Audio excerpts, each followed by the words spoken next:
والصلاة والسلام على سید المرسلین اما بعد فاعوذ باللہ من الشیطان الرجیم بسم اللہ الرحمن الرحیم الصلاة والسلام علیک یا رسول اللہ وعلی آلک واصحابک یا حبیب اللہ الصلاة والسلام علیک یا نبی اللہ وعلی آلک واصحابک یا نور اللہ۔ مدنی چینل کے ناظرین، رمضان مبارک کا آج پہلا روزہ ہے اور مدنی چینل کی خصوصی نشریات آج آپ سحری سے بلکہ رات مدنی مذاکرے سے دیکھ رہے ہیں، اور ابھی دوپہر میں مدنی چینل کی جو خصوصی نشریات ہیں عطائے رحمان ماہ رمضان کا آج آغاز ہوا ہے۔ یہ بڑا ہی پیارا سلسلہ ہے، آپ رہیے مدنی چینل کے ساتھ، انشاءاللہ عزوجل علم دین کے بے بہا مدنی پھول سیکھنے کو ملیں گے، قرآن مجید فرقان حمید کی برکتیں ملیں گی، نبی پاک صلی اللہ تعالی علیہ وسلم کی نعتوں کے گلدستے ملیں گے، مبلغین کے مدنی پھول ملیں گے، اور بہت کچھ آپ کو اس سلسلے میں سیکھنے کو ملے گا جس کا نام ہے عطائے رحمان ماہ رمضان۔ تو سلسلے میں رہیے، کہیں اور مت جائیے، مدنی چینل دیکھتے رہیے۔ اگر آپ چاہتے ہیں کہ سلسلے میں شامل ہو جائیں تو نمبرز آپ کو اسکرین پر دکھائے جائیں گے، ان نمبرز پر آپ کالز کیجئے، آپ کی کالز کو شامل سلسلہ کیا جائے گا۔ موضوع کے مطابق کلام کرنا چاہیں، کوئی سوال کرنا چاہیں، کوئی بات شیئر کرنا چاہیں، تب بھی آپ کال ریکارڈ کرائیے۔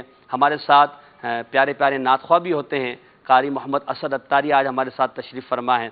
آپ اگر کلام کی فرمائش کرنا چاہیں تو بالکل فرمائش کیجئے، جتنا ممکن ہوگا انشاءاللہ اسد بھائی سے ہم کلام بھی سنیں گے، اور آپ اگر سیگمنٹس کے حوالے سے بھی کوئی بات کرنا چاہتے ہیں، کوئی مشورہ دینا چاہتے ہیں تو بالکل آپ کی کالز کو جتنا ممکن ہوگا شامل سلسلہ کرنے کی کوشش کی جائے گی۔ آج جو ہمارا موضوع ہے وہ بہت ہی پیارا ہے، چونکہ آج رمضان مبارک کا پہلا دن ہے، پہلا روزہ ہے، اور تقریباً آدھا روزہ گزر چکا، اور ان قریب یوں سمجھے کہ چند گھنٹوں بعد افطار ہوگا، پہلے روزے کی ہم افطاری کریں گے۔ تو آج کا جو ہم نے موضوع رکھا ہے وہ ایسا ہے کہ جو ہمیں پورے ماہ رمضان انشاءاللہ عزوجل فائدہ دے گا۔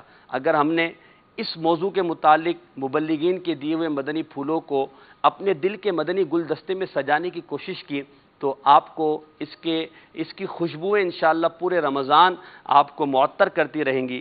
موضوع ہے رمضان کیسے گزاریں، رمضان گزارنے کا طریقہ کیا ہے، رمضان کیسے گزاریں، اس حوالے سے انشاءاللہ مدنی پھول لیے جائیں گے۔ آئیے سب سے پہلے ہم اللہ تبارک و تعالیٰ کے پاکیزہ کلام قرآن مجید فرقان حمید کی تلاوت کی طرف بڑھتے ہیں اور قاری صاحب سے تلاوت سنتے ہیں، مگر یاد رکھیں کہ تلاوت کے وقت توجہ اور کان لگا کر تلاوت سننا ضروری ہے، بے توجہی کے ساتھ تلاوت نہیں سن سکتے۔ تلاوت اور نعت کی بھی اچھی نیتیں کر لیں، رضا الہی پانے، ثواب آخرت کمانے کے لیے تلاوت سنوں گا، نعت سنوں گا اور اس کی برکتیں حاصل کروں گا۔ صلو علی الحبیب صلی اللہ علی محمد صلی اللہ علیہ وآلہ وسلم۔ الحمدللہ رب العالمین والصلاة والسلام علی سید المرسلین۔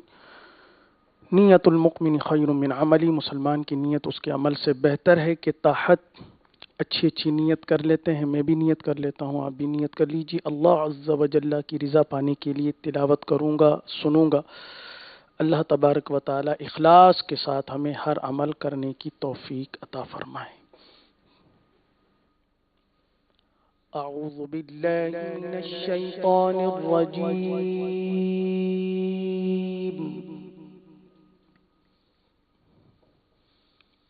بسم اللہ الرحمن الرحیم۔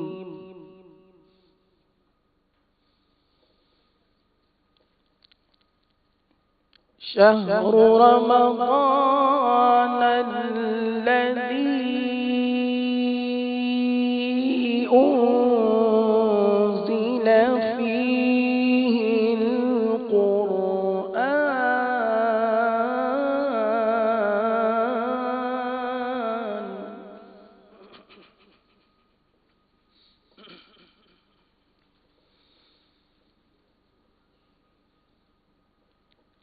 شہر رمضان الذی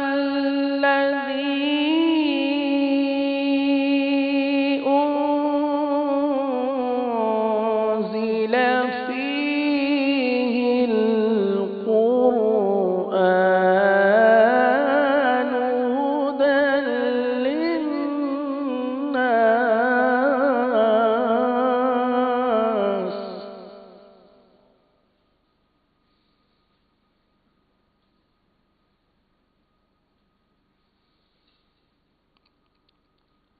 هدى للناس وبينات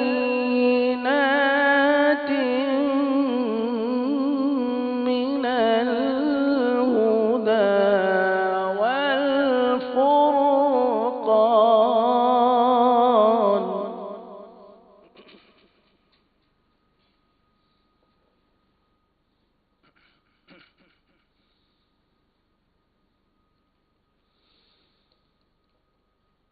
شهر رمضان الذي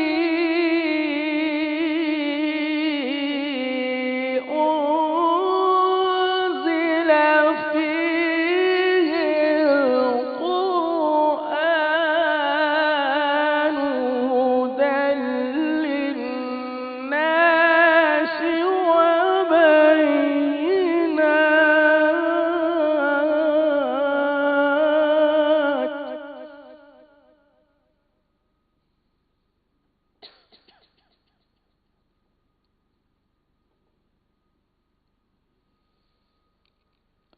شهر رمضان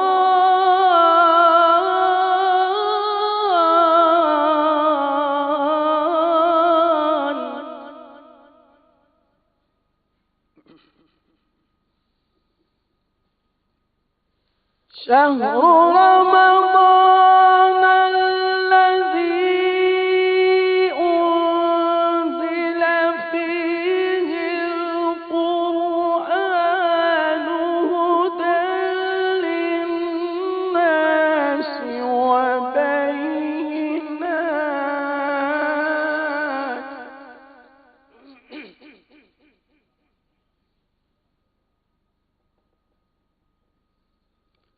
وبينات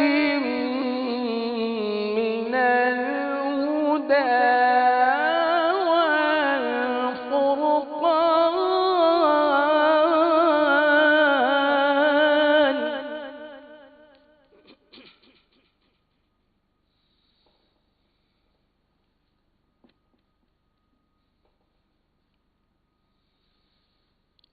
شهر رمضان الذي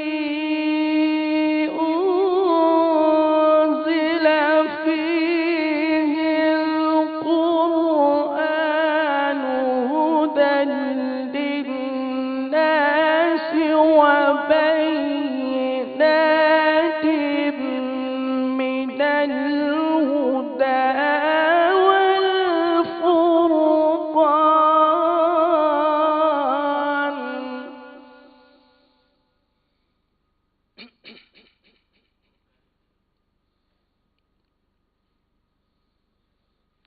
فمن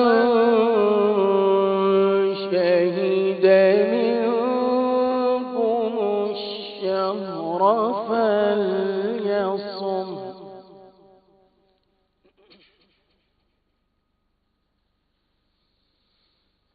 ومن كان مريضا أو على سفر فعدة من أيام أخر.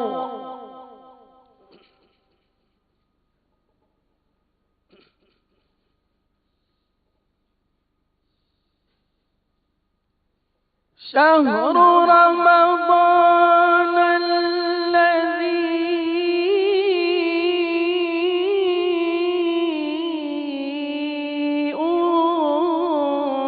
أنزل فيه القرآن هدى للناس وبينات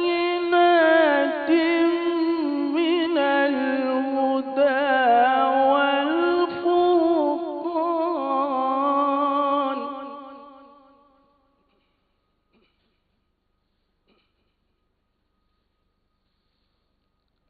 فمن شهد منكم الشهر فليصم.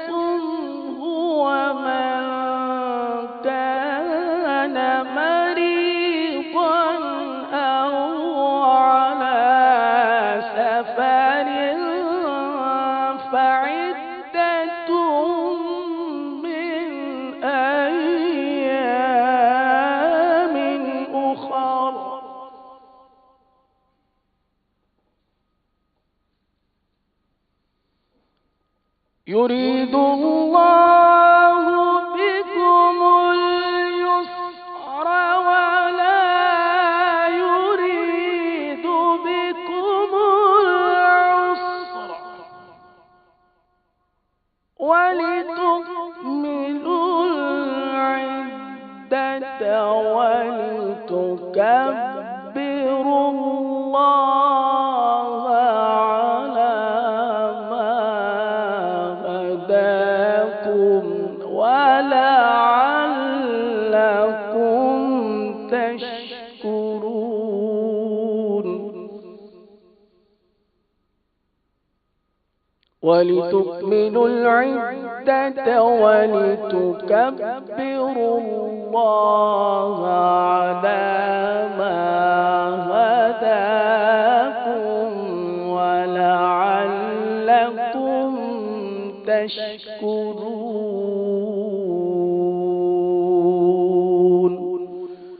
صدقت يا رب العالمين.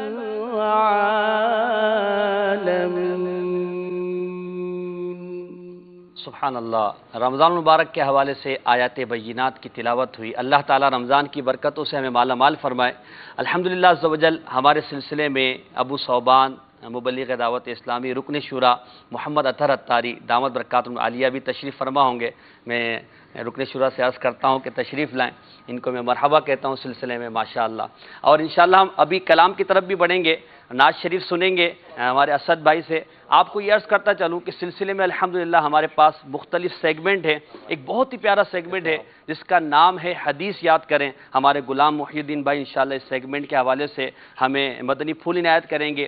ساتھ ہی ایک سلسلہ ہے، ایک سیگمنٹ ہے دلچسپ معلومات. ہمارے بلال بھائی انشاءاللہ روزانہ آپ کو مختلف موضوعات پر بڑی ہی عجیب و غریب معلومات فراہم کریں گے. اس طرح ایک سیگمنٹ ہے تکلیف نہ دیجئے. اس میں انشاءاللہ رکن شورا اطہر بھائی ہمیں لوگوں کو تکلیف سے بچانے کے مدنی پھول عنایت فرمائیں گے. اور اسی طرح جو ہے ماشاءاللہ مرحبا جزاک اللہ خیر. آپ کو رمضان مبارک. جزاک اللہ. تفضل. اور اسی طرح اب ایک دن چھوڑ کے ایک سیگمنٹ بھی ہوا کرے گا. اس میں ہم نے 3 سیگمنٹ الگ سے رکھے ہیں انشاءاللہ. جیسے ایک سیگمنٹ ہے آپ کی دعوت اسلامی. اس میں آپ کی دعوت اسلامی کے حوالے سے آپ کو معلومات فراہم کی جائے گی. اور بھی بہت کچھ ہوگا. آپ مدنی چینل کے ساتھ رہیے. ہم اسد بھائی سے انشاءاللہ کلام سنتے ہیں اور امید ہے کہ اسد بھائی انشاءاللہ کلام اعلیٰ حضرت سنائیں گے.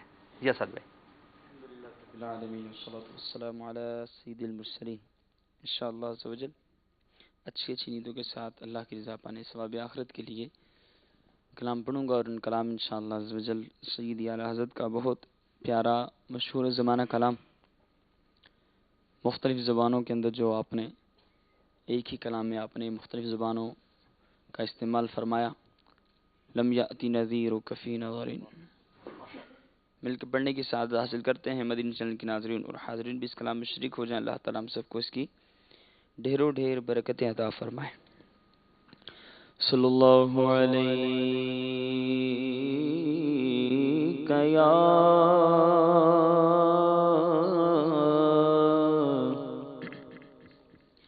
یا رسول اللہ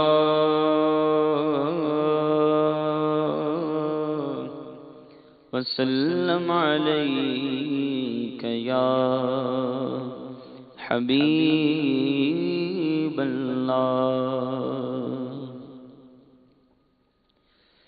لم یاتی نظیرک فی نظر. لم یاتی نظیرک فی نظر. مثل تو نہ شد پیدا جانا. لم یاتی نظیرک فی نظر. مثل تو نہ شد پیدا جانا. جگ راج کو تاج تورے سر سو. جگ راج کو تاج تورے تجھ کو شہے دوسرا جانا ہے، تجھ کو شہے دوسرا جانا. البحر علا والماء جو طغى من بے کسو طوفان ہوش ربا، من بے کسو طوفان ہوش ربا، مجھدار میں ہوں بگڑی ہے ہوا، مجھدار میں ہوں یا رسول اللہ، مجھدار میں ہوں بگڑی ہے ہوا، موری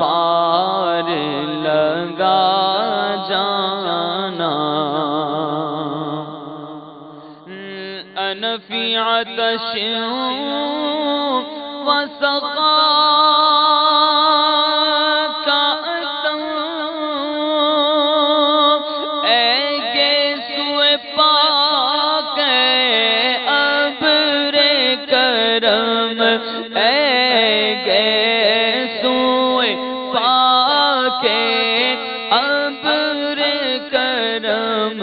برسن ہارے ریم جھم ریم جھم برسن ہارے ریم جھم ریم جھم، تو بوند ادھر بھی گرا جانا، دو بوند ادھر بھی گرا جانا. الروح فداک فزد حرقا، یک شعلہ دیگر برزن عشقا، یک شعلہ دیگر برزن عشقا، مورا تن من دھن سب پھونک دیا، مورا تن من دھن سب تن من دھن سب تن من دھن سب پھونک دیا. یہ جان بھی پیارے جلا جانا، یہ جان بھی پیارے جلا جانا. بس خام خام نوا رضا، نہ یہ طرز میری نہ یہ رنگ میرا، نہ یہ طرز میری نہ یہ رنگ میرا، ارشاد احبا ناطق تھا، ناچار اس راہ پڑا جانا، ناچار اس راہ پڑا جانا. جگ راج کو تاج تورے سر سو ہے، تجھ کو شہے دوسرا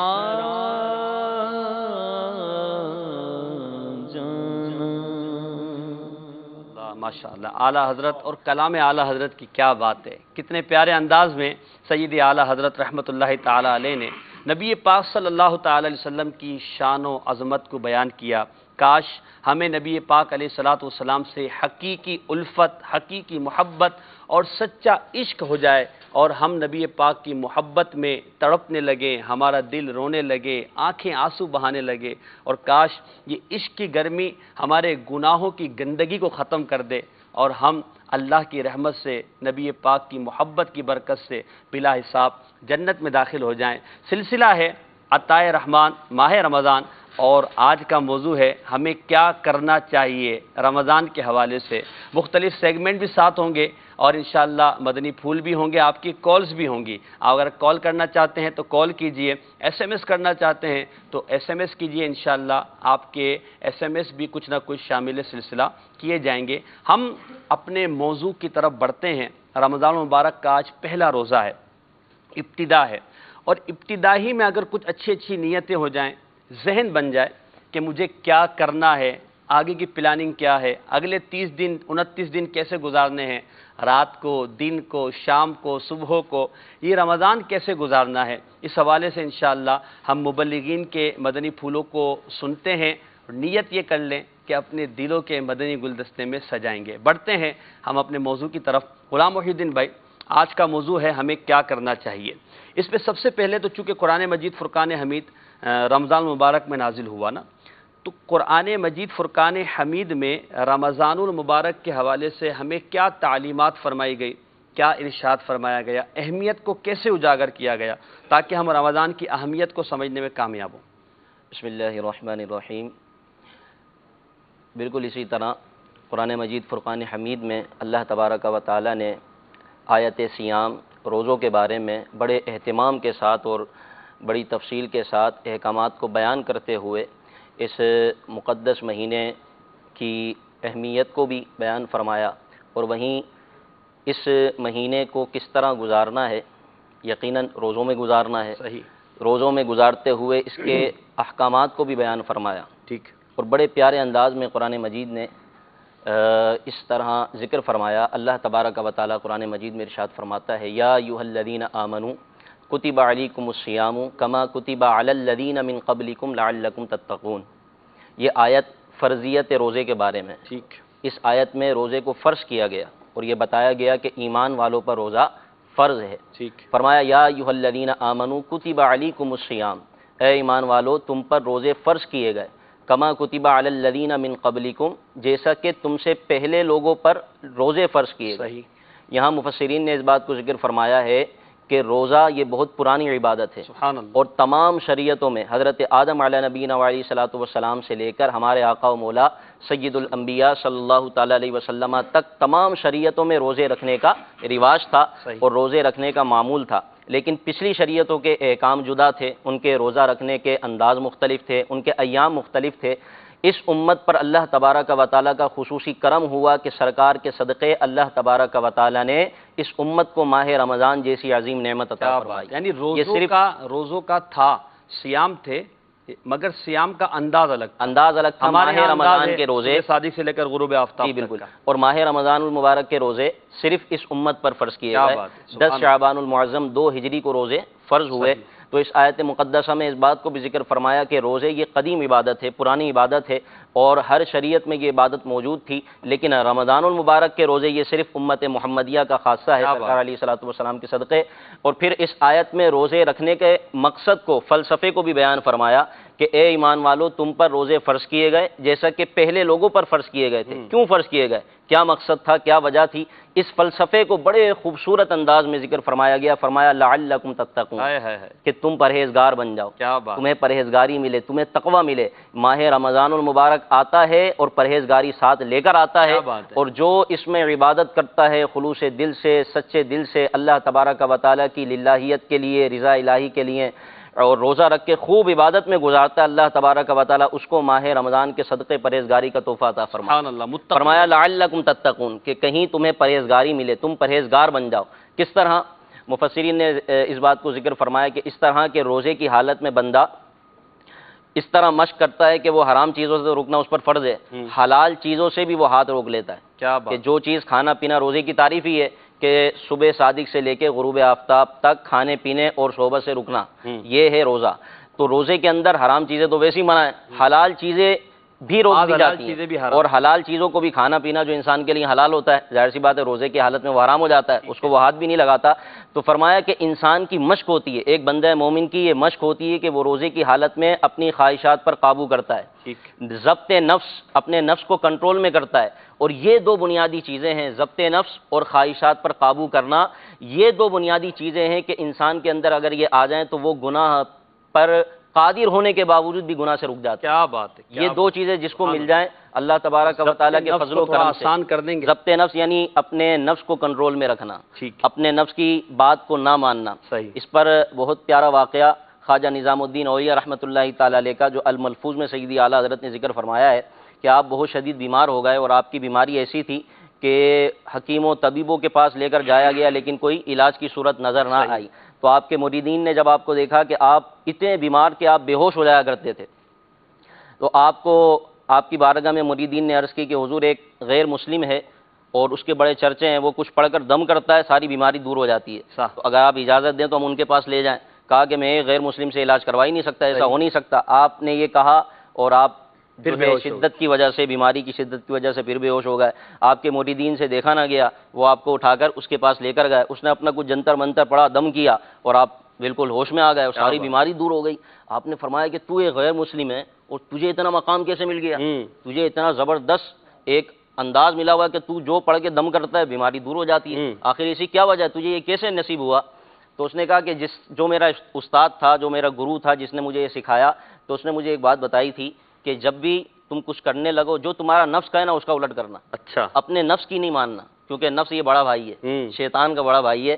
شیطان رادہ درگاہ ہوا اور اس کو جنت سے نکال دیا گیا، اس نے حضرت آدم علیہ السلام کو سجدہ نہ کیا۔ شیطان سب کو بہکانے والا، اس کو کس نے بہکایا؟ اس کو اس کے بڑے بھائی نے، یعنی اس کے نفس نے بہکایا۔ اللہ، بہرحال وہ جنت سے نکالا گیا اور اس کو مردود کر دیا گیا۔ تو اس نے کہا کہ مجھے میرے گرو نے کہا تھا، میرے استاد نے کہا تھا کہ اپنے نفس کی بات نہیں ماننا، تو میں نے وہی کیا۔ مجھے ٹھنڈے پانی کا دل چاہتا ہے میں گرم پانی پیتا ہوں، مجھے بھوک لگتی ہے میں کھانا نہیں کھاتا، اپنے نفس کا الٹ کرتا ہوں، جس کی وجہ سے مجھے یہ مقام ملا۔ وہ خواجہ نظام الدین اولیاء ولی اللہ تھے، آپ کی ایک نظر سے اس کی تقدیر پلٹ گئی، اور آپ نے کہا کیا تجھے تیرا نفس مسلمان ہونے کا کہتا ہے؟ تو اس نے کہا کہ نہیں۔ تو کہا کہ پھر تو فوراً مسلمان ہو جا، تیرا اصول ہے کہ نفس کا الٹا کرنا ہے، نفس کے خلاف کرنا ہے۔ اس نے کہا بات تو صحیح ہے، وہ کلمہ پڑھ کر مسلمان۔ کیا بات ہے۔ تو یہ دو چیزوں کی مشق ہوتی ہے روزے میں، اگر بندہ پورے اچھے انداز میں روزے گزارے عبادت کے ذریعے، تو ان دو چیزوں کی مشق ہوتی ہے کہ وہ جو ہے اپنے نفس کو کنٹرول کرتا ہے، کھانے پینے سے رک جاتا ہے، اپنے خواہشات کو قابو میں رکھتا ہے، اور اسی کے ذریعے بندہ گناہوں سے رک جاتا ہے۔ ماشاءاللہ، فرمایا اس طرح پرہیزگاری ملتی ہے۔ کیا بات ہے، بڑی پیاری تھی، کیا بات، مگر آج جو شیطان کے بڑے بھائی کا جو تعارف کروایا نا آپ نے، وہ بھی بڑے پیارے انداز میں کرایا وہ بھی بڑے پیارے انداز میں، تاکہ وہ اس کو بندہ پہچان سکے۔ سبحان اللہ۔ اچھا، میں آپ سے عرض کر رہا تھا اطہر بھائی، یہاں ماشاءاللہ انہوں نے روزے کے حوالے سے فرمایا کہ اس کی جو برکت یہ ملتی کہ تقوی ملے۔ اس دور میں تقوی کے حصول کا آسان ذریعہ کیا ہے روزے کے ساتھ ساتھ؟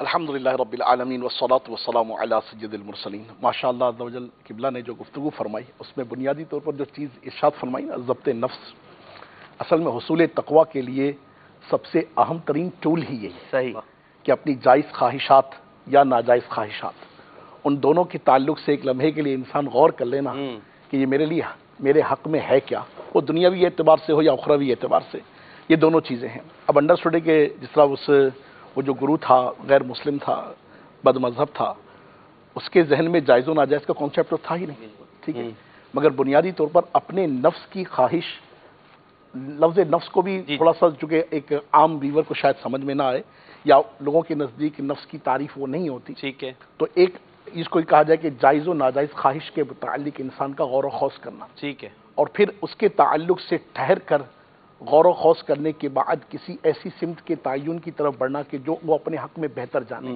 اور الحمدللہ چونکہ ہم مسلمان ہیں تو ہمارا اپنے حق میں بہتر جاننا ہماری خواہش سے نہیں بلکہ ہماری مولا کی رضا سے۔ کیا بات، اللہ رب العالمین مصطفیٰ کریم صلی اللہ علیہ وسلم کے طفیل اگر یہ نعمت عطا کر دے کہ انسان اپنی ہر جائز و ناجائز خواہش، ناجائز کو تو انڈرسٹینڈ ہے ہی ناجائز جس کے بارے میں علم ہے، مگر جائز خواہش کے متعلق بھی یہ غور کر لینا کہ یہ میں اللہ رب العالمین جل مجدہ کی رضا کے حصول کے لیے کرتا ہوں یا پھر وہی اپنے نفس کی نفس کے خواہش لیے پر کر رہا ہوں. صحیح. تو بس یہ اللہ تبارک و تعالیٰ عز و جل کا وہ انعام ہے کیا بات. کہ جسے نصیب ہو جائے اسے مولا تبارک و تعالیٰ سبحان اپنی اللہ. معرفت کی نعمت عطا سبحان فرماتا اللہ. ہے. ماشاء اللہ. اور حصول تقوی یہی ہے. دیکھ تقوی کے بھی علماء نے دو معنی لکھے نا، ایک ہے ڈرنا اور دوسرا ہے بچنا. صحیح. اب ڈرنا کس سے ہے؟ تو ڈرنا مولا سے ہے. سبحان اللہ. بچنا کس سے؟ تو اس کی نافرمانی سے. نافرمانی سے تو اس کی نافرمانی سے بچ کر اس کی رضا کی خاطر اس کا خوف اختیار کرے، اس سے ڈرتا رہے، ہائے ہائے. کہ متقی ہونا ہے. کیا بات. اور یہ لعلکم تتقون کا جو حصول ہے اللہ تبارک و تعالیٰ مصطفیٰ کریم کے صدقے اگر ہمیں عطا کر دے تو خدا کی قسم اس سے بڑھ کر کوئی نعمت سبحان نہیں. اللہ. بے شک. اور سچی بات تو یہ ہے کہ ایمان کی جو حلاوت ہے نا وہ پائی ہی متقیوں نے. کیا بات. بے شک. بے اس شک. نے جتنا تقوی اختیار کیا. یوں تو الحمدللہ تقوی کی کئی اقسام ماشاءاللہ علماء ہی جلوہ فرما ہیں.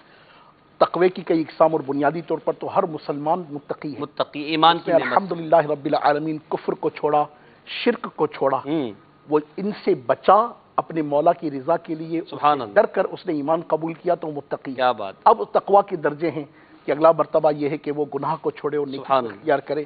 پھر اگلا مرتبہ یہ ہے کہ وہ شبہ کی چیز کو بھی چھوڑے. کیا اور بات. اللہ رب العالمین عز و جل کی رضا کے لیے اپنی جائز خواہشات کو بھی منیمم کر کے آگے بڑھ جائے تو انشاءاللہ عز و جل اسے مزہ آ جائے. کیا اور المختصر یہ کہ جو آپ کا سوال تھا تقوی کیسے اختیار کرے، تو سچی بات تو یہ ہے کہ یہ در حقیقت ہوگا صحبت نیکاں. سبحان اللہ. نیک قدر صحبت. اللہ کے نیک بندوں کی صحبت اختیار کرے گا اسے نیکی اور تقوی کی اسکلز میں اضافہ محسوس. انشاءاللہ. انشاءاللہ. اور جو مراقبے کی کیفیت میں ہوتے ہیں تو انڈرسٹوڈ ہے کہ قرآن کریم اور احادیث محبوب کریم صلی اللہ علیہ وسلم اور احوال سلف و صالحین یہ الحمدللہ نیکی اور تقوی کے حصول کے بہترین انداز. ماشاءاللہ. اللہ میں نصیب. ماشاءاللہ. اللہ تعالیٰ میں نصیب کرے ہمیں تقوی عطا فرمائے. بلال بھائی، آمین. رمضان مبارک کی پیاری پیاری برکتیں ہیں. رمضان کے حوالے سے قرآن مجید کی طرف سے جو ہمیں تعلیمات ہیں وہ بیان کی گئی. ہمارے رسول صلی اللہ تعالیٰ علیہ وسلم نے رمضان المبارک کی اہمیت کو احادیث کے ذریعے ہمیں یقیناً اس کی بیان کیا ہے. سرکار کا عمل ایام رمضان میں کیا ہوا کرتا تھا؟ کیسے سرکار رمضان گزارتے تھے؟ الحمدللہ رب العالمین والصلاة والسلام علی سید الانبیاء والمرسلین اما بعد فاعوذ باللہ من الشیطان الرجیم بسم اللہ الرحمن الرحیم. رمضان المبارک تو وہ بابرکت مہینہ ہے جو ہمیں آقا کریم علیہ السلام کے طفیل ہی نصیب ہوا ہے. بے شک. اور جہاں اس مہینے سے متعلق آقا کریم علیہ السلام کے فرامین ملتے ہیں وہاں پر آپ کے معمولات بھی کثیر تعداد میں ملتے ہیں. علماء کرام رحمہم اللہ السلام نے آپ علیہ السلام کے رمضان کے معمولات کے حوالے سے کتابیں بھی تصنیف فرمائی ہیں. میں وہ ظاہر سارے معمولات تو بیان نہیں کر سکتا، کثیر حدیث مبارکہ ہیں، لیکن چند چیزیں میں نے شارٹ لسٹ کی ہیں، انشاءاللہ آپ کے سامنے وہ بیان کرنے کے ساتھ حاصل کرتا ہوں کہ اگر اس رمضان میں کوشش کر کے ہم انہی چیزوں کو اپنا لیں تو انشاءاللہ اس کی برکتیں ہم دنیا میں بھی دیکھیں گے اور آخرت میں بھی دیکھیں گے انشاءاللہ. پہلی چیز جو میں نے پڑھی، اب دیکھیں رمضان مبارک ہمارے درمیان تشریف لاتا ہے. ظاہر ہر مسلمان کو خوشی ہوتی ہے، نیکیوں کا مہینہ آ گیا ہے، عبادتوں کا مہینہ آ گیا ہے، تلاوت قرآن کا مہینہ آ گیا ہے. آقا کریم علیہ السلام سارے عبادت گزاروں میں بڑھ کر سب سے بڑھ کے عابد، بے شک. بے شک. سب سے بڑھ کر تلاوت قرآن کریں، بلکہ صاحب قرآن. بالکل. آپ علیہ السلام کا عمل یہ تھا کہ ہماری اماں سیدتنا عائشہ صدیقہ رضی اللہ تعالیٰ عنہ بیان کرتی ہیں کہ کان رسول اللہ صلی اللہ علیہ وسلم اذا دخل رمضان تغیر لونہ، واہ. کہ جب رمضان شریف کی آمد ہوتی تو آپ علیہ السلام کا رنگ مبارک تبدیل ہو جایا کرتا اللہ تھا. اکبر. اللہ. اب یہ رنگ تبدیل ہونے کی وضاحت کیا ہے؟ اس کو فیض القدیر کے اندر علامہ عبدالرؤف مناوی رحمۃ اللہ تعالیٰ علیہ نے یوں تحریر فرمایا کہ الی الصفرۃ اب الحمرۃ، یعنی آپ کی جو رنگت تھی یا تو وہ سرخ ہو جاتی تھی یا زرد ہو جاتی تھی. اللہ اکبر. یہ کس لیے ہوتی تھی؟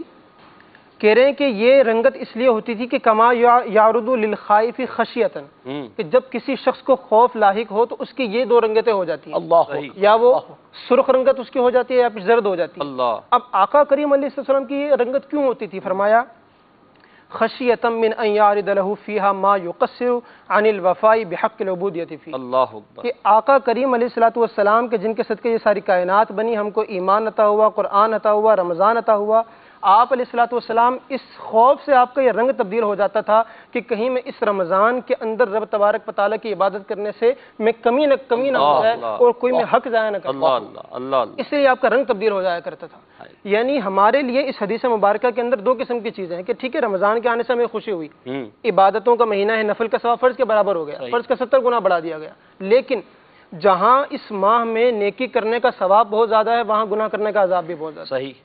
تو دونوں چیز ذہن میں رکھ کے اس کو کرنا سید چاہیے۔ العابدین یہ سوچ رہے ہیں جی کہ کہیں عبادت میں کمی نہ ہو جائے، تو ہم جیسے قاصرین کہ جو عبادت کی طرف کوئی خاص رغبت یہ نہیں رکھتے، ان یقیناً کا کیا ہم حل؟ امت کی تعلیم کے لیے ہے، ہائے ہائے، اور ہم یعنی جو عقل رکھتا ہے، ایک مسلمان ہے، فہم رکھتا ہے، اس کے اس میں سمجھنے کی بات ہے کہ جن کے صدقے کائنات بلکہ اس امت نے نہیں پچھلی امتوں نے بھی بخشا جانا ہے، سبحان اللہ۔ ان کا یہ عمل ہے، تو پھر ہمارا عمل کیا ہونا چاہیے؟ کیا بات، آگے ہے تلاوت قرآن، واہ، کیونکہ یہ ماہ رمضان ماہ قرآن ہے۔ سبحان اللہ۔ اب اس ماہ میں کیا ہوتا تھا؟ بخاری شریف کے حدیث مبارکہ ہے کہ کانا جبریل علیہ الصلوۃ والسلام یلقاہ کل لیلۃ فی رمضان، اللہ اکبر، طائر سدرہ جبریل امی علیہ الصلوۃ والسلام ہر رمضان شریف کی ہر رات میں آقا کریم اسلام کی بارگاہ میں حاضر ہوتے، کیا بات ہے، رمضان کی ہر رات میں حاضر ہوتے۔ واہ، اچھا، حتیٰ ینسلخ، یہاں تک کہ مہینہ ختم ہو جاتا تھا۔ اب اس میں ہوتا کیا تھا کہ یارد علیہ النبی صلی اللہ علیہ وسلم القرآن، واہ، آقا کریم علیہ السلام ان کے سامنے قرآن مجید کی تلاوت کیا کرتے تھے اور وہ سنا کرتے تھے۔ کیا بات ہے، گویا فرشتوں کے سردار کے ساتھ آقا کریم علیہ السلام قرآن مجید کا دور فرما رہے ہیں۔ سبحان اللہ، سبحان اللہ، تو تلاوت قرآن کا یہ مہینہ، یہ آقا کریم علیہ السلام کا پورے مہینے معمول تھا سبحان اللہ۔ کہ ہر رات جبریل آتے تھے اور آپ یہ تلاوت قرآن کیا کرتے تھے۔ ٹھیک، اچھا، تیسرا جو عمل تھا آقا کریم علیہ السلام کا وہ تھا سخاوت۔ ابن عباس رضی اللہ تعالیٰ عنہ فرماتے ہیں کہ کان رسول اللہ صلی اللہ علیہ وسلم اجود الناس، یوں تو آپ علیہ السلام ویسے ہی سخی تھے بے کہ شک، واہ کیا جود و کرم ہے شہ بتا کیا بات، نہیں سنتا ہی نہیں مانگنے والا تیرا، لیکن فرماتے ہیں کہ کانا اجود ما یکون فی رمضان حین یلقاہ جبریل، سبحان اللہ، لیکن جب رمضان کی آمد ہوتی جبریل علیہ السلام دور کے لیے آیا کرتے تو اس وقت آقا کریم علیہ السلام کی جو سخاوت تھی وہ اپنے عروج پر ہوا کرتی تھی۔ اور اسی بخاری شریف کی ایک اور جگہ پہ فرمایا فَإِذَا لَقِيَهُ جبریل علیہ السلام کانا اجود بالخیر من الريح، ہائے ہائے ہائے، کہ جب جبریل علیہ السلام صاحب سے ملاقات ہوتی اور رمضان میں قرآن کا دور شروع ہو جاتا اللہ، تو جو تیز ہوا ہوتی ہے اس سے بھی بڑھ کر آقا کریم علیہ السلام سخاوت فرماتے ہیں۔ کیا بات ہے، کیا بات ہے، یہ سخاوت کا مہینہ ہے، ہائے خرچ کرنے کا مہینہ ہے، زکوٰۃ ادا کرنے کا مہینہ ہے، فطرے ادا کرنے کا مہینہ ہے، یعنی اس مہینے کے اندر انسان جتنی چاہے سخاوت کر لے۔ آقا کریم علیہ السلام کے اس عمل کو دیکھتے ہوئے اگر وہ شروع کر دیتا تو انشاءاللہ اس کو بڑا ثواب ملے گا۔ سخاوت کا مہینہ ہے، جی ہاں بالکل۔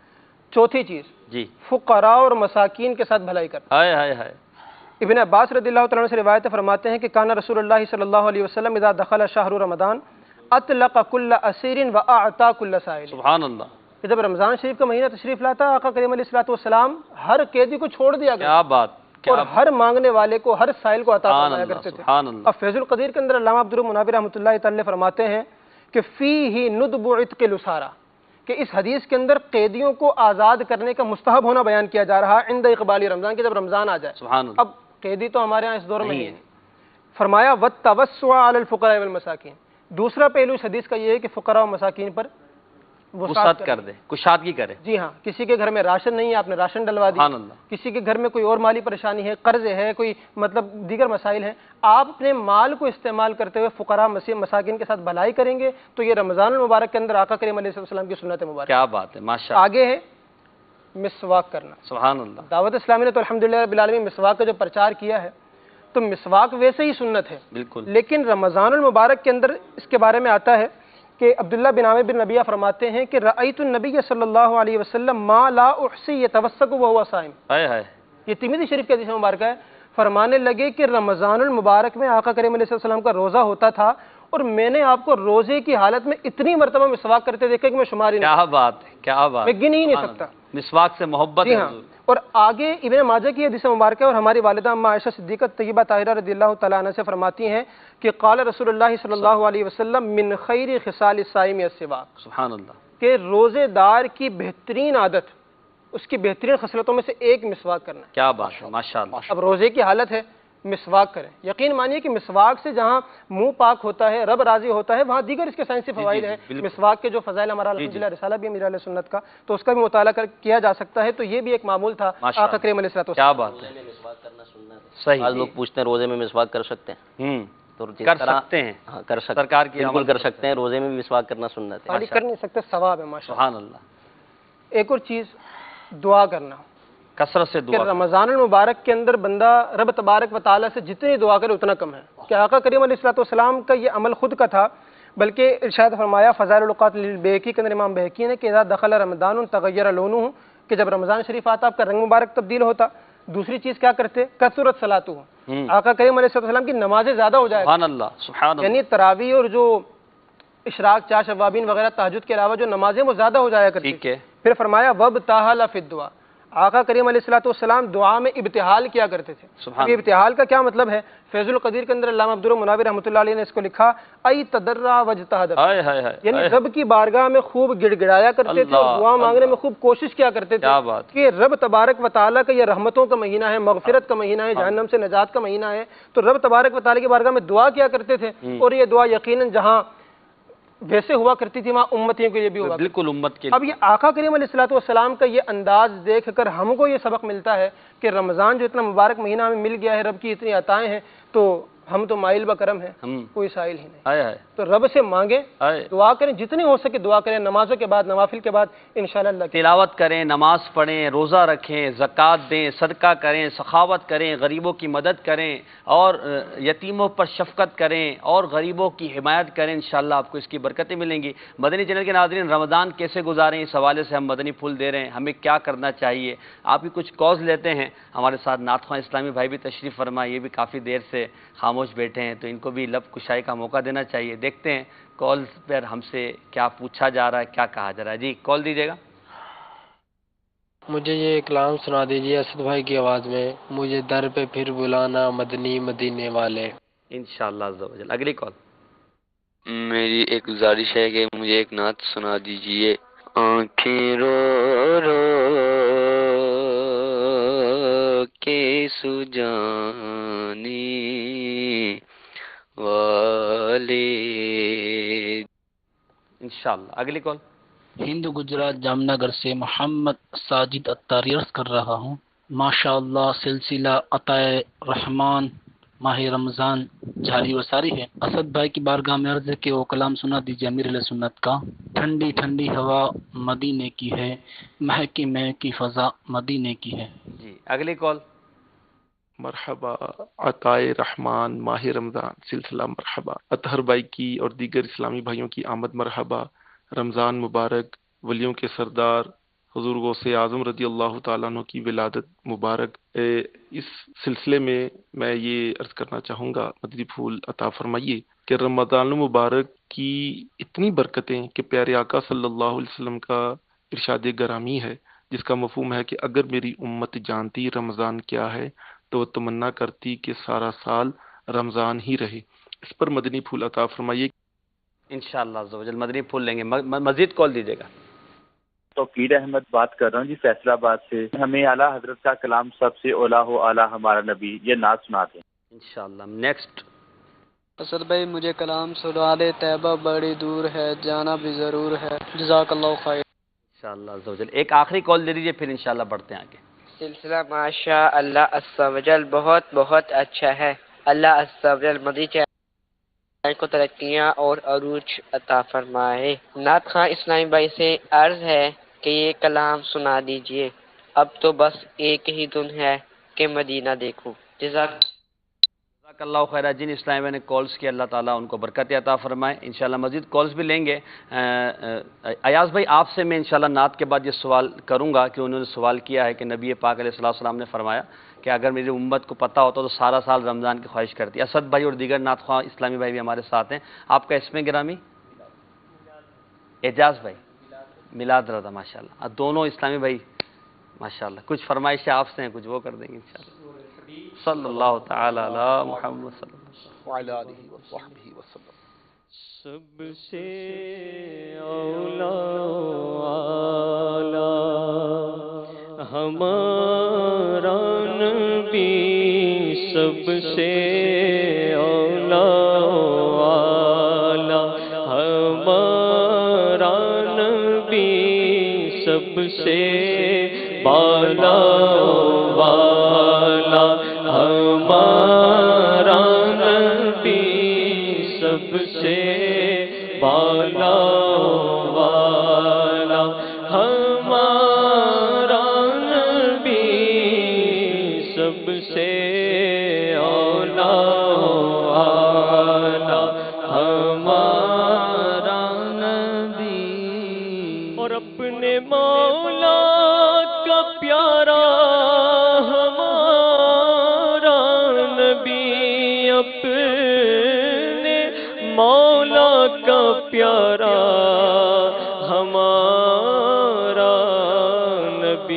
دونوں عالم کا دولہا ہمارا نبی، دونوں عالم کا دولہا ہمارا نبی، سب سے اولا و اعلیٰ ہمارا نبی، سب سے بالا و والا ہمارا نبی، اور جس کی دو بوند ہے کوثر و سلسبیل،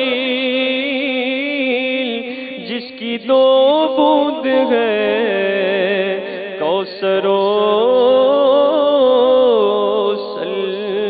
سلسبیل، ہے وہ رحمت کا دریا ہمارا نبی، ہے وہ رحمت کا دریا ہمارا نبی، سب سے اولا و اعلیٰ ہمارا نبی، اور کیا خبر کتنے تارے کھلے چھپ گئے، کیا خبر کتنے تارے کھلے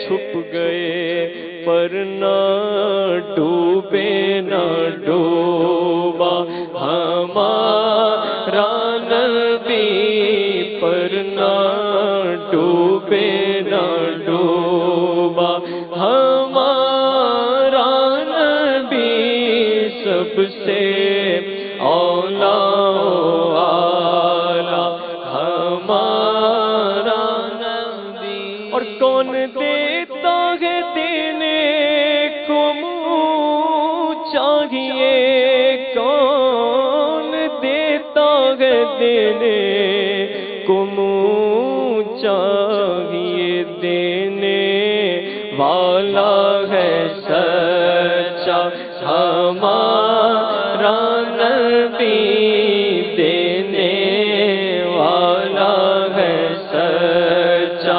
ہمارا نبی، سب سے اولا و اعلیٰ ہمارا نبی، اور غمزدوں کو رضا مجدہ دیجئے کہ ہے، غمزدوں کو رضا مجدہ دیجئے کہ ہے، بے کسوں کا سہارا ہمارا نبی، بے کسوں کا سہارا ہمارا نبی، سب سے بالا و والا ہمارا نبی، اللہم صلی علی سیدنا محمد، اللہم صلی علی سیدنا محمد، اللہم صلی علی سیدنا محمد، میٹھا مدینہ دور ہے پر جانا بھی ضرور ہے، طیبہ بڑی دور آقا، طیبہ بڑی دور، اللہم صلی علی سیدنا محمد، اللہم صلی علی سیدنا محمد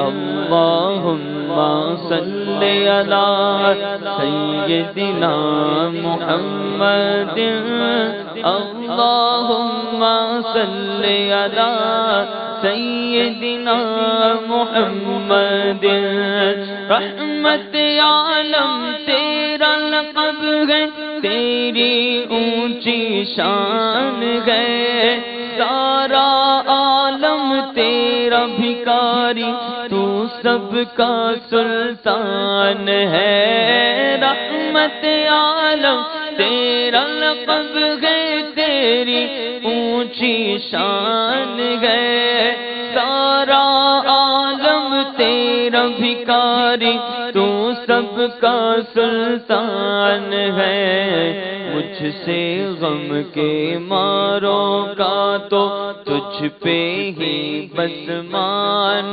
گئے پاس بلا لو اب تو آقا پاس بلا لو اب تو آقا پاس بلا لو اب تو آقا ہمیں پاس بلا لو اب تو آقا مدت سے ارمان ہے طیبہ بڑی دور آقا طیبہ بڑی دور اللہم صلی علی سیدنا محمد اللہم صلی علی سیدنا محمد وآلہ وصحبہ وسلم اللہ ماشاء اللہ رمضان مبارک کا پہلا روزہ ہے اور سلسلہ ہے عطائے رحمان ماہ رمضان موضوع ہے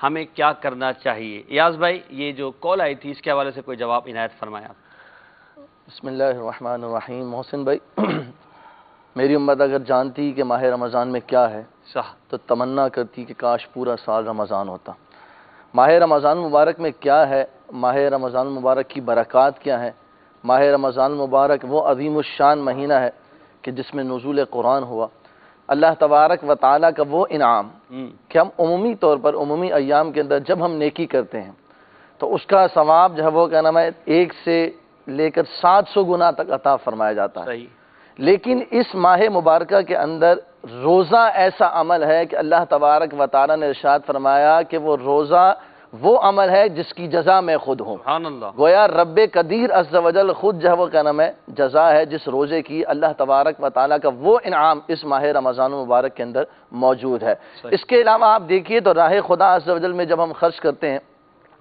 جب ہم اللہ تبارک و تعالیٰ کی بارگاہ میں صدقہ کرتے ہیں راہ خدا میں پیش کرتے ہیں تو اس ماہ مبارکہ کے اندر اس کے اجر و ثواب میں کس قدر اضافہ فرما دیا جاتا ہے اس کے علاوہ آپ دیکھیے کہ سحری کو برکت والا کھانا شمار فرمایا گیا حدیث پاک کے اندر افطار کے وقت ایسے گناہگار کہ جن پر جہنم واجب ہو چکا ہے اللہ تبارک و تعالیٰ افطار کے وقت ان گناہگاروں کو جہنم سے آزادی کا پروانہ عطا فرماتا ہے یہ ماہ رمضان کا فیضان پھر آگے بڑھتے ہیں تو ماہ رمضان المبارک میں ایک شب ایسی بھی ہے جو 1000 مہینوں سے بہتر ہے اللہ تبارک و تعالیٰ نے وہ عظیم الشان شب ایمان والوں کو عطا فرمائی ہے تو یہ وہ سارے برکات اور وہ فیضان ہیں کہ جن کو جب ایمان والے محسوس کرتے ہیں اس کی برکات کو اس کی روحانیت کو اس کے ثمرات کو تو وہ تمنا کرتے ہیں کہ کاش پورا سال رمضان ہو یہ بھی قدر والے تمنا کرتے ہیں ایسے بھی لوگ ہیں جو کہتے ہیں یار کب رمضان گزرے گا یعنی روزے نہیں رکھے جا رہے ہوتے یہ ہمیں مشقت محسوس ہو رہی ہوتی ہے بوجھ محسوس ہو رہا ہوتا ہے تکلیف محسوس ہو رہی ہوتی ہے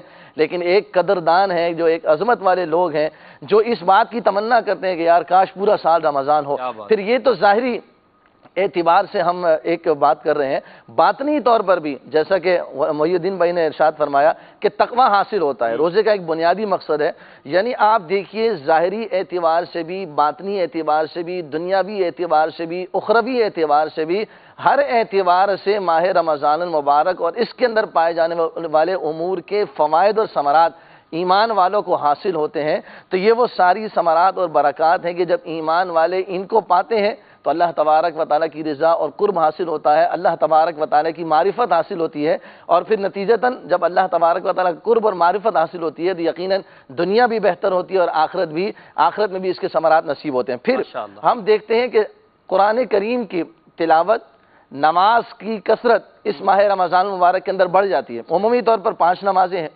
5 نمازوں کے علاوہ پھر 20 تراویح کا اہتمام ہوتا ہے۔ ہم تو اپنے دور کے اندر، اپنے معاشرے کے اندر یہ چیز محسوس کرتے ہیں کہ عمومی ایام کے اندر لوگ سنت کے بعد نفل بھی نہیں پڑھتے، لیکن ماہ رمضان المبارک کا فیضان دیکھیے، اس کی برکات دیکھیے کہ الحمدللہ مسلمان ذوق اور شوق کے ساتھ، اہتمام کے ساتھ قرآن کریم سننے کے لیے تراویح کے اندر 20 رکعتیں کھڑے ہو کر ادا کرتے ہیں۔ وہ کہ جو اچھا پھر اس میں یہ ہے کہ ہم جب نفل ادا کرتے ہیں، نفل میں ہماری مرضی ہے جون سی صورت میں لائے، سورہ اخلاص پڑھ لیں، سورہ کوثر پڑھ لیں، جی 2 منٹ میں 3 منٹ میں نفل ختم ہو گئے۔ لیکن یہاں پر دیکھیے کیسا جذبہ ہے، کیسا ذوق ہے، امام صاحب کے پیچھے ہیں۔ اب امام صاحب نے 1.25 پارہ پڑھنا ہے، کہیں 1.5 پارہ پڑھنا ہے، کہیں 2 پارے کی تلاوت کرنی ہے۔ ذوق اور شوق میں کتنا اضافہ ہو جاتا ہے قرآن سننے کے لیے کہ جو 2 رکعت نفل بھی پڑھنے کے لیے عام دنوں میں تیار نہیں ہوتا، وہ 20 رکعت تراویح میں کھڑے ہو کر قرآن کریم سننے کے لیے اللہ کی رضا کے لیے راضی ہو جاتا ہے۔ یہ فیضان رمضان ہے، قرآن کا فیضان ہے، یہ اس ماہ کی برکتیں ہیں کہ جب یہ نصیب ہوتی ہیں تو پھر ایمان والے تمنا کرتے ہیں کہ کاش پورا سال جو ہے وہ رمضان ہو، کاش۔ زبردست انداز میں بیان کر رہے ہیں، یہ بھی پرہیزگاری کی ایک جھلک ہے کہ اللہ تبارک و تعالیٰ جو رمضان کے صدقے لعلکم تتقون کا مصداق لوگوں کو بناتا ہے، تو آپ دیکھیں کہ روزہ دار بند کمرے میں اس کے سامنے کھانا بھی ہے، پانی بھی ہے، لیکن وہ ہاتھ نہیں لگاتا۔ یہ بھی پرہیزگاری کی ایک جھلک ہے کہ کوئی دیکھے نہ دیکھے، میرا رب تو مجھے دیکھ رہا ہے، میں نے رب کے لیے روزہ رکھا ہے تو اس کی رضا کے لیے روزہ پورا کرنا ہے۔ اور جیسا کہ انہوں نے ثواب کا جو ایک بہت اچھے انداز میں بیان فرمایا، جمعے کے دن، جمعے کی ایک ساتھ میں اللہ تبارک و تعالیٰ 10 لاکھ گناہگاروں کو جہنم سے سبحان اللہ۔ روزانہ افطار کے وقت 60,000 گناہگاروں کو جہنم سے مغفرتوں کا مہینہ ہے، بخششوں کا مہینہ ہے، سبحان اللہ۔ پھر عشرہ رحمت ہے، عشرہ مغفرت ہے، عشرہ جہنم سے آزادی ہے۔ پھر کمال کی بات یہ ہے کہ جب ماہ رمضان کا اختتام آتا ہے تو شب بھر میں، شب پورے مہینے کے اندر جتنے گناہگاروں کو نار جہنم سے آزاد کیا گیا تھا، اس ایک شب میں ان کے مجموعے کے برابر بخش دیے جاتے ہیں۔ تو گویا کہ اگر ہم غور کرتے چلے جائیں تو ماہ رمضان المبارک کے فیضان کی، برکات کی بات ہی نرالی ہے۔ اگر آپ یہ جو بیان کر رہے ہیں یہ ہم سوچیں اور اس پر تنہائی میں غور کریں تو شاید ہمارے دل سے آواز نکلے، کاش سارا سال رمضان ہوتا۔ دیکھیے محسن بھائی، یہ اصول ہے دنیا کا کہ کوئی شخص بھی کاروباری شخص ہے، عمومی طور پر ہر شخص اپنا نفع ڈھونڈتا ہے۔ صحیح۔ ہر شخص دنیاوی لحاظ سے وہ کام کرتا ہے۔ اچھا، ایک وہ ہوتا ہے نفع کے 2% نفع ہے، ایک نفع یہ کہ بے شمار نفع ہے۔ تو عمومی طور پر تاجر اس کام کو کرنے کی کوشش کرتے ہیں جس میں بے شمار زیادہ نفع ہو، جس میں زیادہ نفع ہو، جس میں زیادہ سے زیادہ فائدہ اس کے ہاتھ لگے۔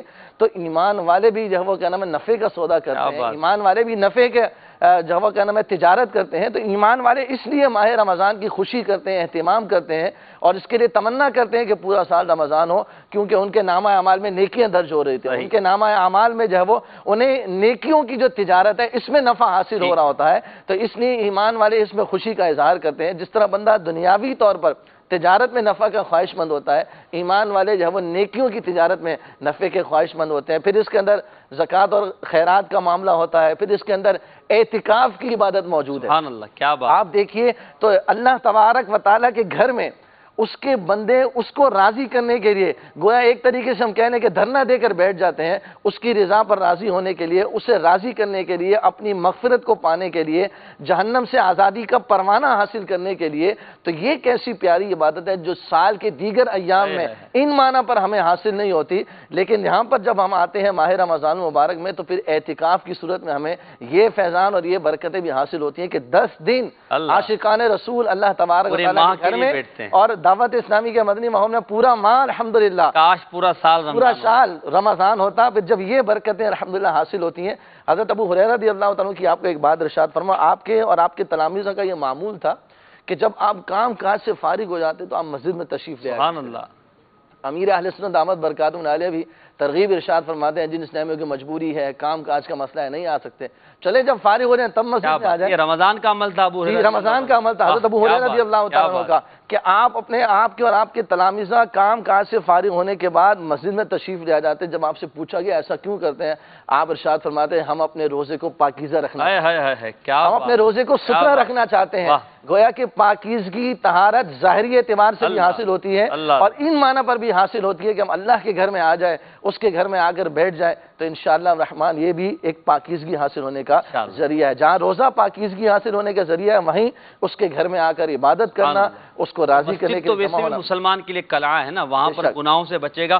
پھر لعلکم تتقون، پرہیزگاری کے حصول کے لیے ایک بہت زیادہ معاون و مددگار جگہ جو ہے مسجد ہے کہ وہاں بہت سارے ظاہری گناہوں سے انسان بچ جاتا ہے شرم کے مارے اور لوگوں کے دیگر جو ہے معاملات اور مسجد کے ادب کی وجہ سے. تو اعتکاف اگر پورا کر سکے تو بڑی اچھی بات ہے، نہ کر سکیں تو جہاں آپ کو موقع ملے اپنے کام کاج سے فارغ ہو کر عالمی مدنی مرکز فیضان مدینہ میں اپنے اپنے شہروں میں جہاں ایک ماہ کے اعتکاف دعوت اسلامی کے تحت سینکڑوں مقامات پہ ہو رہے ہیں، وہاں پر آپ شرکت کریں گے، انشاءاللہ آپ کو برکتیں ملیں گی. اطہر بھائی، یہ جو ساری باتیں اور برکتیں بیان کی جا رہی ہیں رمضان المبارک کے حوالے سے، اب ہمارا انداز رمضان میں کیا ہونا چاہیے اور کیا ہے، اس پر کچھ آپ مدنی پھول ارشاد فرمائیں. ماشاءاللہ، مرحبا.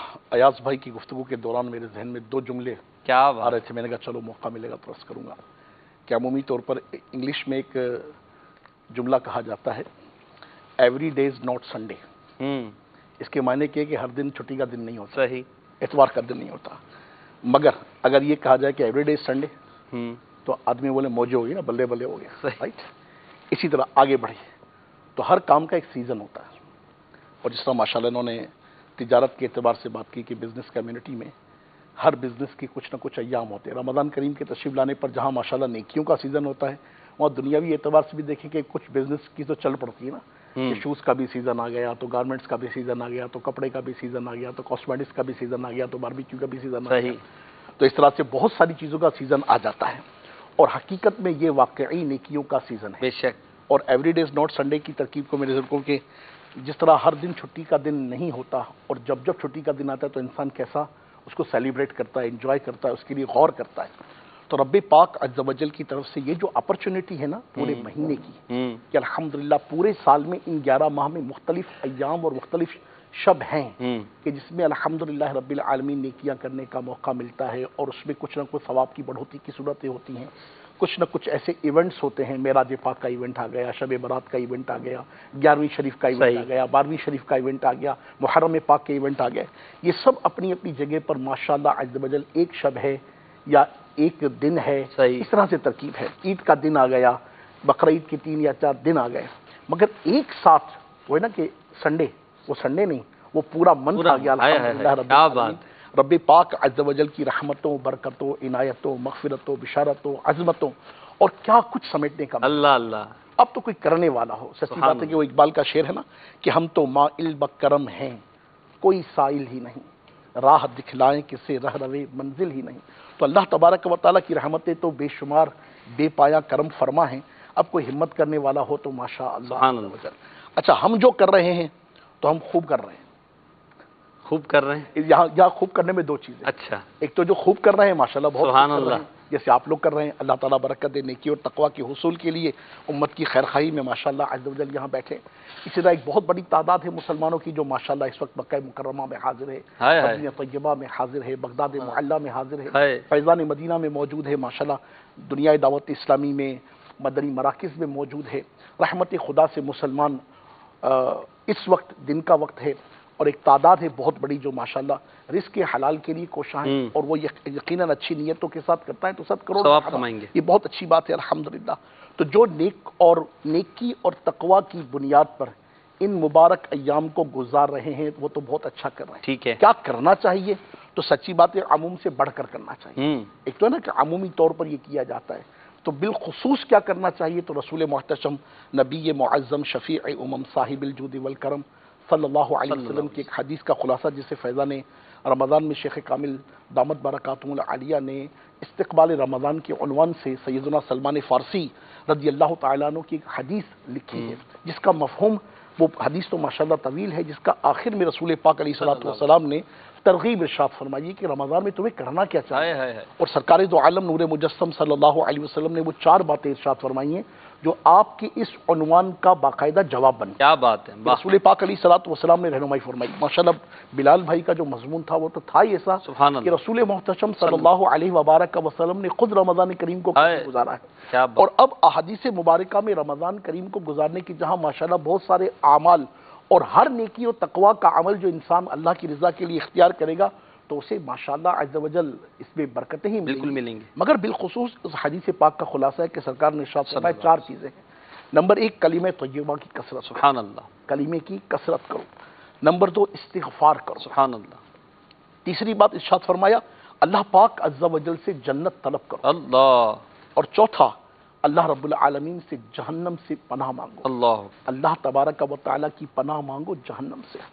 یہ 4 اعمال میرے آقا مولا صلی اللہ علیہ وبارک وسلم نے 29 شعبان کو سیدنا سلمان فارسی کہتے ہیں اصحاب کو جمع فرمایا، رمضان کی برکات کا بیان، استقبال رمضان کیا، اور استقبال رمضان کے موقع پر حضور نے آنے والے رمضان میں تم نے شب و روز کیسے گزارنے ہیں کہ تمہاری زبان پر فضولیات نہ ہوں، تمہاری زبان پر بدتمیزی، بد اخلاقی، بد لحاظی، بے مروتی کے لفظ نہ ہوں، تم اپنے آپ کو زبان کے اعتبار سے اس کیفیت کا حامل نہ بنا لو کہ جناب والا تم روزہ رکھ کر اور پھر جھوٹ بولو، روزہ رکھ کر جھوٹی قسم کھاؤ، روزہ رکھ کر بددیانتی کرو، روزہ رکھ کر اپنے مال کو اس انداز سے بیچو کہ جو درست نہیں ہے، بلکہ اللہ تبارک و تعالی عز و جل کی رضا کے لیے کلمہ پاک کی کثرت کرو، استغفار کرو، اور مانگنا ہے تو مولا سے کیا مانگو؟ اس سے جنت مانگو، اس سے جہنم سے پناہ مانگو۔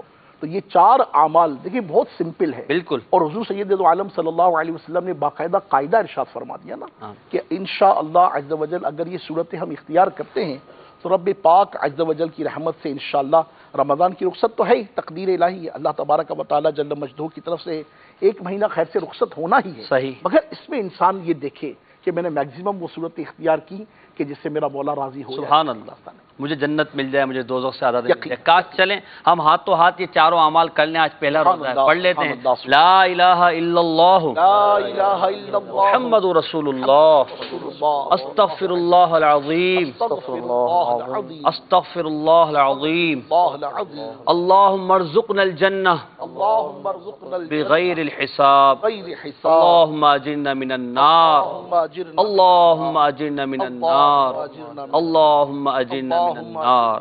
کاش ہمیں اس ماہ رمضان میں جہنم سے آزادی مل جائے۔ یقیناً اطہر بھائی نے جو حدیث پاک بیان کی یہ ہمارے لیے مشعل راہ ہے، اس کو اختیار کریں، بڑا آسان بڑا سمپل طریقہ ہے، انشاءاللہ اس کی برکتیں اچھا اپنے بچوں کو بھی سکھائیں، اپنے گھر والوں کو سکھائیں، اور بچے بڑی جلدی سیکھ جاتے ہیں، آپ ان کے سامنے 1-2 مرتبہ دہرائیں گے، بلکہ آج افطار کے وقت جب دسترخوان لگے گا آپ سارے گھر والے بیٹھیں گے تو میں آپ کو عرض کرتا ہوں کہ یہ 4 چیزیں کلمہ پاک، استغفر اللہ سے اردو میں جنت مانگ لی اپنی مادری زبان میں، یا اللہ مجھے جنت عطا فرما، یا اللہ مجھے جہنم سے آزادی عطا فرما، یہ ایک آپ انداز بنائیں گے انشاءاللہ آپ کے گھر میں بھی برکتیں حاصل ہوں گی اور آپ کے بچوں کی تربیت بھی ہوگی اور رمضان کی رحمتیں برکتیں مزید بڑھ جائیں گی۔ صلو علی الحبیب صلی اللہ علی محمد صلی اللہ علیہ وسلم۔ ہمارے سلسلے میں مختلف سیگمنٹس بھی ہیں، آئیے ہم کچھ سیگمنٹس کی طرف بڑھتے ہیں۔ ہم پہلا سیگمنٹ انشاءاللہ اپنے سلسلے میں لیں گے جس کا نام ہے ایمان کی روشنی۔ اس سلسلے میں اس سیگمنٹ میں انشاءاللہ ہم روزانہ ایک عقیدے کے بارے میں مدنی پھول سنیں گے۔ عقائد و نظریات کی اہمیت سے کوئی بھی انکار نہیں کر سکتا۔ آئیے چلتے ہیں اپنے سیگمنٹ کی طرف، ایمان کی روشنی۔ صلو علی الحبیب صلی اللہ علی محمد صلی اللہ علیہ وسلم۔ یا رمضان یا رمضان یا رمضان۔ جی غلام محی الدین بھائی، آج ایمان کی روشنی میں آپ کیا بیان کر رہے ہیں؟ اللہ تبارک و تعالیٰ کی ذات و صفات کے متعلق ہمیں کیا عقیدہ رکھنا چاہیے، اس میں توحید باری تعالیٰ کا جو ایک عقیدہ ہے انشاءاللہ اس کے بارے میں کچھ عقائد بیان کرنے کی کوشش کروں گا۔ ٹھیک۔ اللہ تبارک و تعالیٰ ایک ہے، اس کا کوئی شریک نہیں، نہ ذات میں، نہ صفات میں، نہ افعال میں، نہ احکام میں۔ اللہ تبارک و تعالیٰ واحد و یکتا ہے۔ قل هو اللہ احد، کہ اے محبوب فرما دیجئے کہ وہ اللہ ایک ہے۔ وَإِلَٰهُكُمْ إِلَٰهٌ وَاحِدٌ لَا إِلَٰهَ إِلَّا هُوَ، تمہارا معبود ایک معبود ہے، اس کا کوئی شریک نہیں۔ صحیح۔ اسی طرح اللہ تبارک و تعالیٰ واجب الوجود ہے، یعنی اس کی ذات واجب الوجود ہے، اس کا مطلب یہ ہوتا ہے کہ اس کا وجود ضروری ہے۔ جو وجود باری تعالیٰ کا انکار کرے وہ دار اسلام سے خارج ہو جاتا ہے۔ اللہ تبارک و تعالیٰ یعنی اگر یہ کہے معاذ اللہ کہ اللہ کوئی نہیں، اللہ کوئی نہیں تو یا کوئی دنیا کو چلانے والا کوئی نہیں، ٹھیک، دنیا خود ہی چل رہی ہے، تو اللہ کے وجود کا انکار کرنا یہ کفر ہے، وہ واجب الوجود ہے، یعنی اس کا وجود ضروری ہے، ٹھیک، اور اس کا عدم محال ہے، یعنی صحیح، اس کا نہ ہونا یہ ناممکن ہے۔ وہ قدیم ہے، یعنی وہ ہمیشہ سے ہے اور ہمیشہ رہے گا۔ ازلی ہے، ازلی کا مطلب بھی یہ ہے کہ وہ ہمیشہ سے ہے اور ہمیشہ رہے گا۔ وہ کسی کا محتاج نہیں بلکہ سب اس کے محتاج ہیں، بے شک، بلکہ پوری کائنات اگر اس کی عبادت پر جمع ہو جائے تب بھی اس کی عبادت پر جمع ہونے سے اس کی شان بڑھ نہیں جائے گی۔ بالکل، اسی طرح اگر پوری کائنات اس کی نافرمانی پر جمع ہو جائے تو اس کی شان میں کوئی کمی نہیں آ جائے گی۔ وہ صمد ہے، اللہ الصمد، بے پرواہ ہے، بے نیاز ہے، اللہ، ہمیں اس کی ضرورت ہے، اس کو کسی کی ضرورت ہے، وہ ہمارا محتاج نہیں، ہم اس کے محتاج ہیں، تمام جہان اس کا محتاج ہے۔ اسی طرح نہ وہ کسی کا باپ ہے، نہ بیٹا، نہ اس کے لیے کوئی بیوی، نہ اس کا باپ نہ بیٹا۔ جو اس کے لیے باپ یا بیٹا بتائے وہ کفر کرے۔ وہ ہر کمال و خوبی کا جامع ہے، یعنی ہر کمال، ہر خوبی اللہ تبارک و تعالیٰ کی ذات میں مستجمع ہے، ہر کمال کا جامع ہے، اور ہر اس چیز سے جس میں عیب و نقصان ہو پاک ہے۔ اللہ ہر عیب سے پاک ہے، منزہ ہے، بلکہ جس چیز میں نہ کمال ہو نہ نقصان ہو اللہ تعالیٰ اس سے بھی پاک ہے۔ اللہ تبارک و تعالیٰ کی ذات بہت اعلیٰ ہے۔ جھوٹ، دغا بازی، خیانت، ظلم، جہل، اس طرح کی بری صفات سے اللہ تبارک و تعالیٰ پاک ہے۔ اسی طرح حیات، قدرت، سننا، دیکھنا، کلام، علم، ارادہ، یہ اللہ تبارک و تعالیٰ کی صفات ذاتیہ ہیں۔ اللہ تبارک و تعالیٰ سننے والا ہے، واللہ هو السمیع البصیر، انہ هو السمیع البصیر، وہ دیکھنے والا ہے، وہ علم رکھنے والا ہے، لیکن اس کا سننا کان سے نہیں، اس کا دیکھنا آنکھ سے نہیں، اس کا کلام کرنا زبان سے نہیں، کیونکہ یہ سارے اجسام ہیں اور اللہ تبارک و تعالیٰ جسم سے پاک ہے۔ ذاتی ہے، مطلب یہ کہ اللہ کو کسی نے نہیں دیا، اللہ تعالیٰ کے اپنی قدرت سے، اپنی قدرت سے اس کی ذات موجود، اس کی ذات صفاتیہ، یعنی اس کی ذات کے ساتھ یہ صفات متصف ہیں۔ وہ سب کو عطا کرنے والا ہے، اس کو کوئی عطا کرنے والا نہیں ہے۔ اللہ تبارک و تعالیٰ ہر عیب سے بری ہے، ہر عیب سے پاک ہے۔ اللہ تبارک و تعالیٰ ہر خوبی کا جامع ہے، ہر کمال کا جامع ہے، اور وہ جسم سے پاک ہے، مکان سے پاک ہے۔ اس کے لیے جسم ثابت کرنا کفر ہے، اور اس کے لیے مکان ثابت کرنا کفر ہے۔ جو یہ کہے وہ دائرہ اسلام سے خارج ہو جائے گا۔ اسلام کے عقائد کے بارے میں، ایمان کی روشنی میں آج آپ نے اللہ تبارک و تعالیٰ کے بارے میں، توحید باری تعالیٰ، اللہ تبارک و تعالیٰ کسی کا محتاج نہیں، اس حوالے سے عقیدہ سنا۔ یہ ایمان کی روشنی ہے۔ مزید انشاءاللہ عز و جل اگلے سلسلوں میں ہم مزید عقائد کے بارے میں سنیں گے۔ آئیے دلوں کو تراوٹ دینے کے لیے اسد بھائی سے کلام بھی سن لیتے ہیں۔ یہاں ہمارے یہاں میسیجز پر بہت ساری فرمائش کی گئی ہے، ایک کلام کی بار بار فرمائش کر رہے ہیں، اگر وہ کلام یا پھر آپ جو چاہیں وہ پڑھ دیں۔ وہ جو کلام ہے چاندنی رات ہے پچھلا پہر، اگر یہ پڑھنا چاہیں یہ، یا جو آپ چاہیں، آپ کو جو پسند ہو۔ پہلا پہر ہے، سبحان اللہ، پہلا پہر۔ یار سہ پیر ہو گئی، ایسا نہیں ہو رہا یار جی، پہلا پیر کہاں سے گیا؟ یہ سہ پیر ہو گئی، سہ پہر ہو گیا۔ صلی اللہ علیہ محمد صلی اللہ علیہ وسلم۔ اللہ، کیا بات، پہر میں اللہ کرے ہمیں بیٹھنا نصیب ہو۔ آمین آمین۔ گنبد خضرا کے سائے میں سنہری جالیوں کے سامنے آقا کی بارگاہ میں التجا کر رہے ہوں۔ ہو سکتا ہے ہمیں خوش نصیب عاشقان رسول جو اس وقت مدینہ شریف میں ہوں، جو مکہ پاک میں ہو سکتا ہے وہاں بھی دیکھا جا رہا ہو سلسلہ۔ آپ سے بھی عرض ہے، آپ وہاں موجود ہیں ہمارے لیے، وہاں بیٹھ کر آپ یہ عرضی پیش کریں ہمارے لیے بھی، ہماری حاضری کے لیے بھی۔ اللہ رب العالمین ہم سب کو اس کلام کی برکت عطا فرمائے۔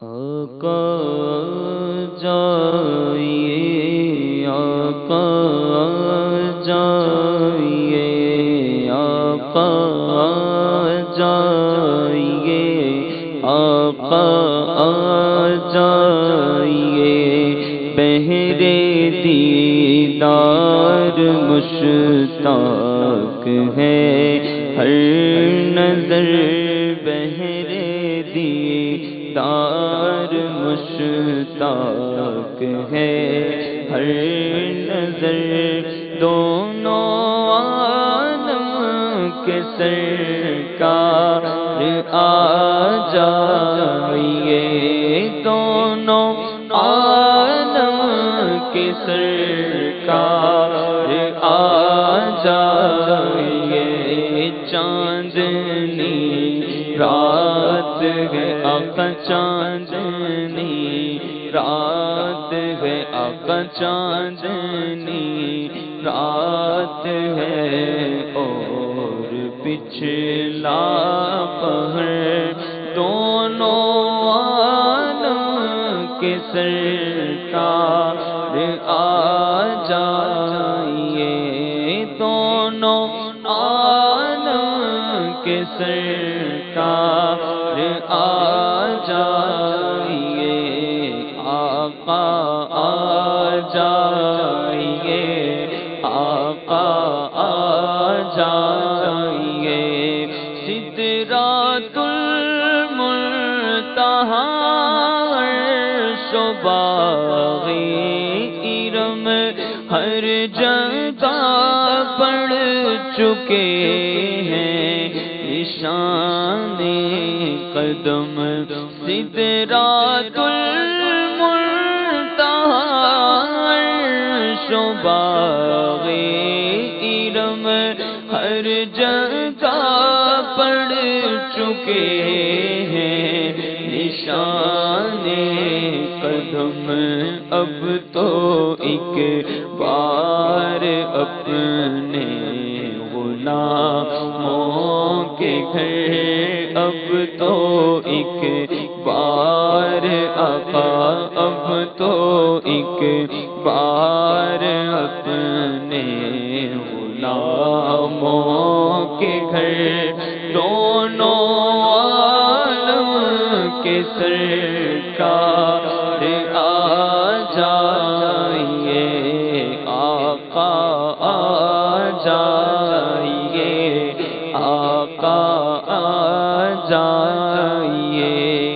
آقا آ جائیے آقا آ جائیے میرے گلشن کو ایک بار مہکائیے اپنے جلووں کی بارش میں نہلائیے میرے گلشن کو ایک بار مہکائیے اپنے جلووں کی بارش میں نہلائیے بجھ نہ جائے کہیں آقا بجھ نہ جائے کہیں یہ چراغ سحر بجھ نہ جائے کہیں آقا بجھ نہ جائے کہیں میری عمر مدینے دے ٹبیاں دی تصویر بنا دیا گزر گئی سرکار نو چیتے کر کر کے بس نیر بگا دیا گزر گئی میں کوئی چلے وظیفے نہیں کیتے کو عمل کمایا دنیا سے سرکار دیا دے دیوے اٹھ اٹھ کے جلا دیا گزر گئی بجھ نہ جائے کہیں آقا بجھ نہ جائے کہیں یہ چراغ سحر بجھ نہ جائے کہیں بڑا چائے ویکھن دا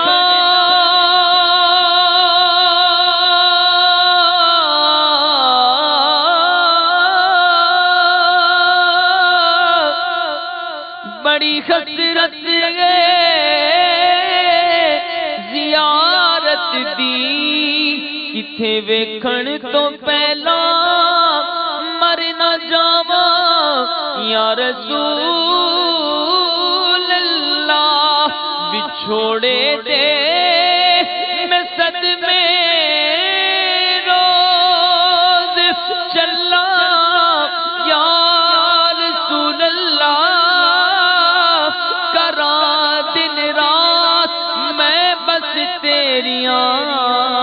گلا یا رسول اللہ بجھ نہ جائے کہیں یہ چراغ سحر دونوں عالم کے سرکار آ جائیے دونوں عالم کے سرکار آ جائیے آقا آ جائیے آقا آ جائیے آقا آ جائیے آقا آ جائیے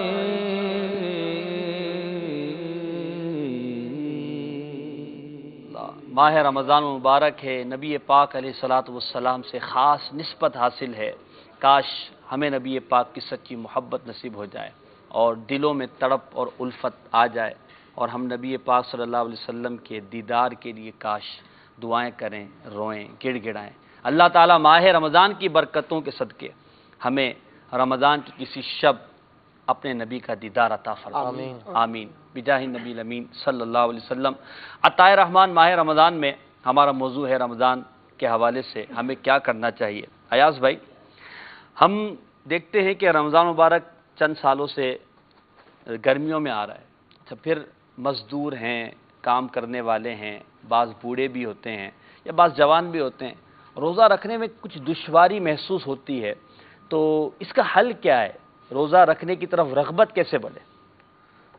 محسن بھائی، اگر ہم قیامت کی سختی، قیامت کی گرمی، قیامت کی تکالیف کو یاد کریں تو یقین جانیے کہ روزہ رکھنا بہت آسان ہو جائے۔ صحیح، اس لیے کہ وہاں کے معاملات، وہاں کی سختیاں جن کو دنیاوی سختیوں سے کوئی نسبت، کوئی کمپیریزن، کوئی تقابل ہی حاصل نہیں ہے، وہاں کی سختیاں اور ان کا ایک لیول کس قدر زیادہ ہے ان دنیاوی سختیوں کے مقابلے میں، کہ جو ظاہری اعتبار سے چند لمحوں کی گرمی ہے، شدت ہے، اور اس میں پھر ہمارے لیے انعام کتنا بڑا ہے، لطف کتنا بڑا ہے، اللہ تبارک و تعالیٰ کی رحمت کس قدر زیادہ ہے کہ جہنم سے آزادی کا پروانہ مل رہا ہے، بخشش کا انعام مل رہا ہے، مغفرت سے نوازا جا رہا ہے۔ تو اگر یہ چیز پیش نظر ہو، اگر یہ معاملات ہمارے مد نظر ہوں تو پھر ہمارے لیے روزہ رکھنا جو ہے وہ آسان ہو جائے، روزے کی معاملات جو ہے وہ ہمارے لیے یہ آسان ہو جائے اگر ہم ان چیزوں کو اختیار کر لیں، اس چیز کو ہم پیش نظر رکھیں تو یہ معاملہ آسان ہو۔ مجھے یہاں پر ایک حکایت یاد آ رہی ہے، حجاج بن یوسف جو ہے وہ کیا نام ہے، ایک مقام پر تھا سفر سے واپسی پر، تو اس نے جو ہے وہ خیمہ لگایا گیا اس کے لیے، تو اس نے کہا کہ کھانا تیار کرو، کھانا تیار کیا گیا، تو جب کھانا حاضر کیا گیا تو اس نے اپنے چوبدار سے، خادم سے کہا کہ کسی مہمان کو بھی ساتھ بلا لو۔ ٹھیک، تو اس کا جو خادم تھا وہ ایک شخص کی تلاش میں نکلا، کسی کو مہمان کی تلاش میں، تو باہر اس نے دیکھا کہ ایک شخص جو ہے وہ آرام کر رہا ہے، تو اس کے خادم نے اس شخص کو بیدار کیا اور کہا کہ حجاج بن یوسف جو ہے وہ تمہیں بلاتا ہے۔ تو وہ شخص وہاں پر پہنچا، ٹھیک، اور اس نے کہا کہ آؤ ہمارے ساتھ کھانا کھاؤ۔ تو اس نے کہا کہ حجاج بن یوسف نے اس سے کہا کہ آؤ ہماری دعوت قبول کرو۔ صحیح، تو اس شخص نے کہا کہ میں تجھ سے بہتر ایک کریم کی دعوت قبول کرتا ہوں، اللہ اللہ، میں تجھ سے بہتر ایک کریم کی دعوت قبول کرتا ہوں۔ کہا وہ کون ہے؟ کہا وہ میرا رب عز و جل۔ وہ دعوت کیا ہے؟ کہا میرے رب عز و جل نے مجھے روزہ رکھنے کا حکم ارشاد فرمایا ہے، میں نے اس کے حکم پر روزہ رکھا ہے۔ کیا بات ہے! تو حجاج بن یوسف نے کہا کہ اتنی سخت گرمی میں روزہ؟ تو اس شخص نے کہا ہاں، قیامت کی گرمی اور سختی سے بچنے کے لیے میں نے سختی کا روزہ رکھا ہے۔ کیا بات ہے، کیا بات! تو محسن بھائی، اگر یہ معاملہ ہمارے پیش نظر ہو تو یقین جانیے بہت آسان ہو جائے۔ سبحان اللہ، یہ دنیاوی گرمی کچھ نہیں، پھر اس گرمی سے بچنے کے لیے ہمارے پاس بے شمار اسباب ہیں۔ اللہ تبارک و تعالیٰ کی رحمت سے بڑی سہولیات ہیں۔ تھوڑا ہم غذا میں احتیاط کر لیں، ایسی غذا استعمال کر لیں سحری کے اندر کہ گرمی کی شدت ہمیں کم سے کم محسوس ہو۔ اب ہوتا یہ ہے کہ ہم غذائیں بھی مرغن کھائیں، اپنی من پسند غذائیں کھائیں، اور پھر گرمی کی شدت بھی پیاس محسوس کی ہو، شدت، سارا دن اس کا شکوہ بھی کرتے رہیں، تو تھوڑا سا اگر ہم وہی بات کہ نفس کی مخالفت کرتے ہوئے، سادہ غذا پر قناعت کرتے ہوئے اگر ہم اپنے روزے کے لیے ان چیزوں کا اہتمام کریں. اچھا پھر کام کاج کا معاملہ ہے. بعض جیسے آپ نے فرمایا مزدور ہوتے ہیں, تو مزدوروں کے لیے شرعی مسئلہ یہ ہے کہ وہ اپنے کام میں تھوڑا سا اس کو کمی کی طرف لائیں.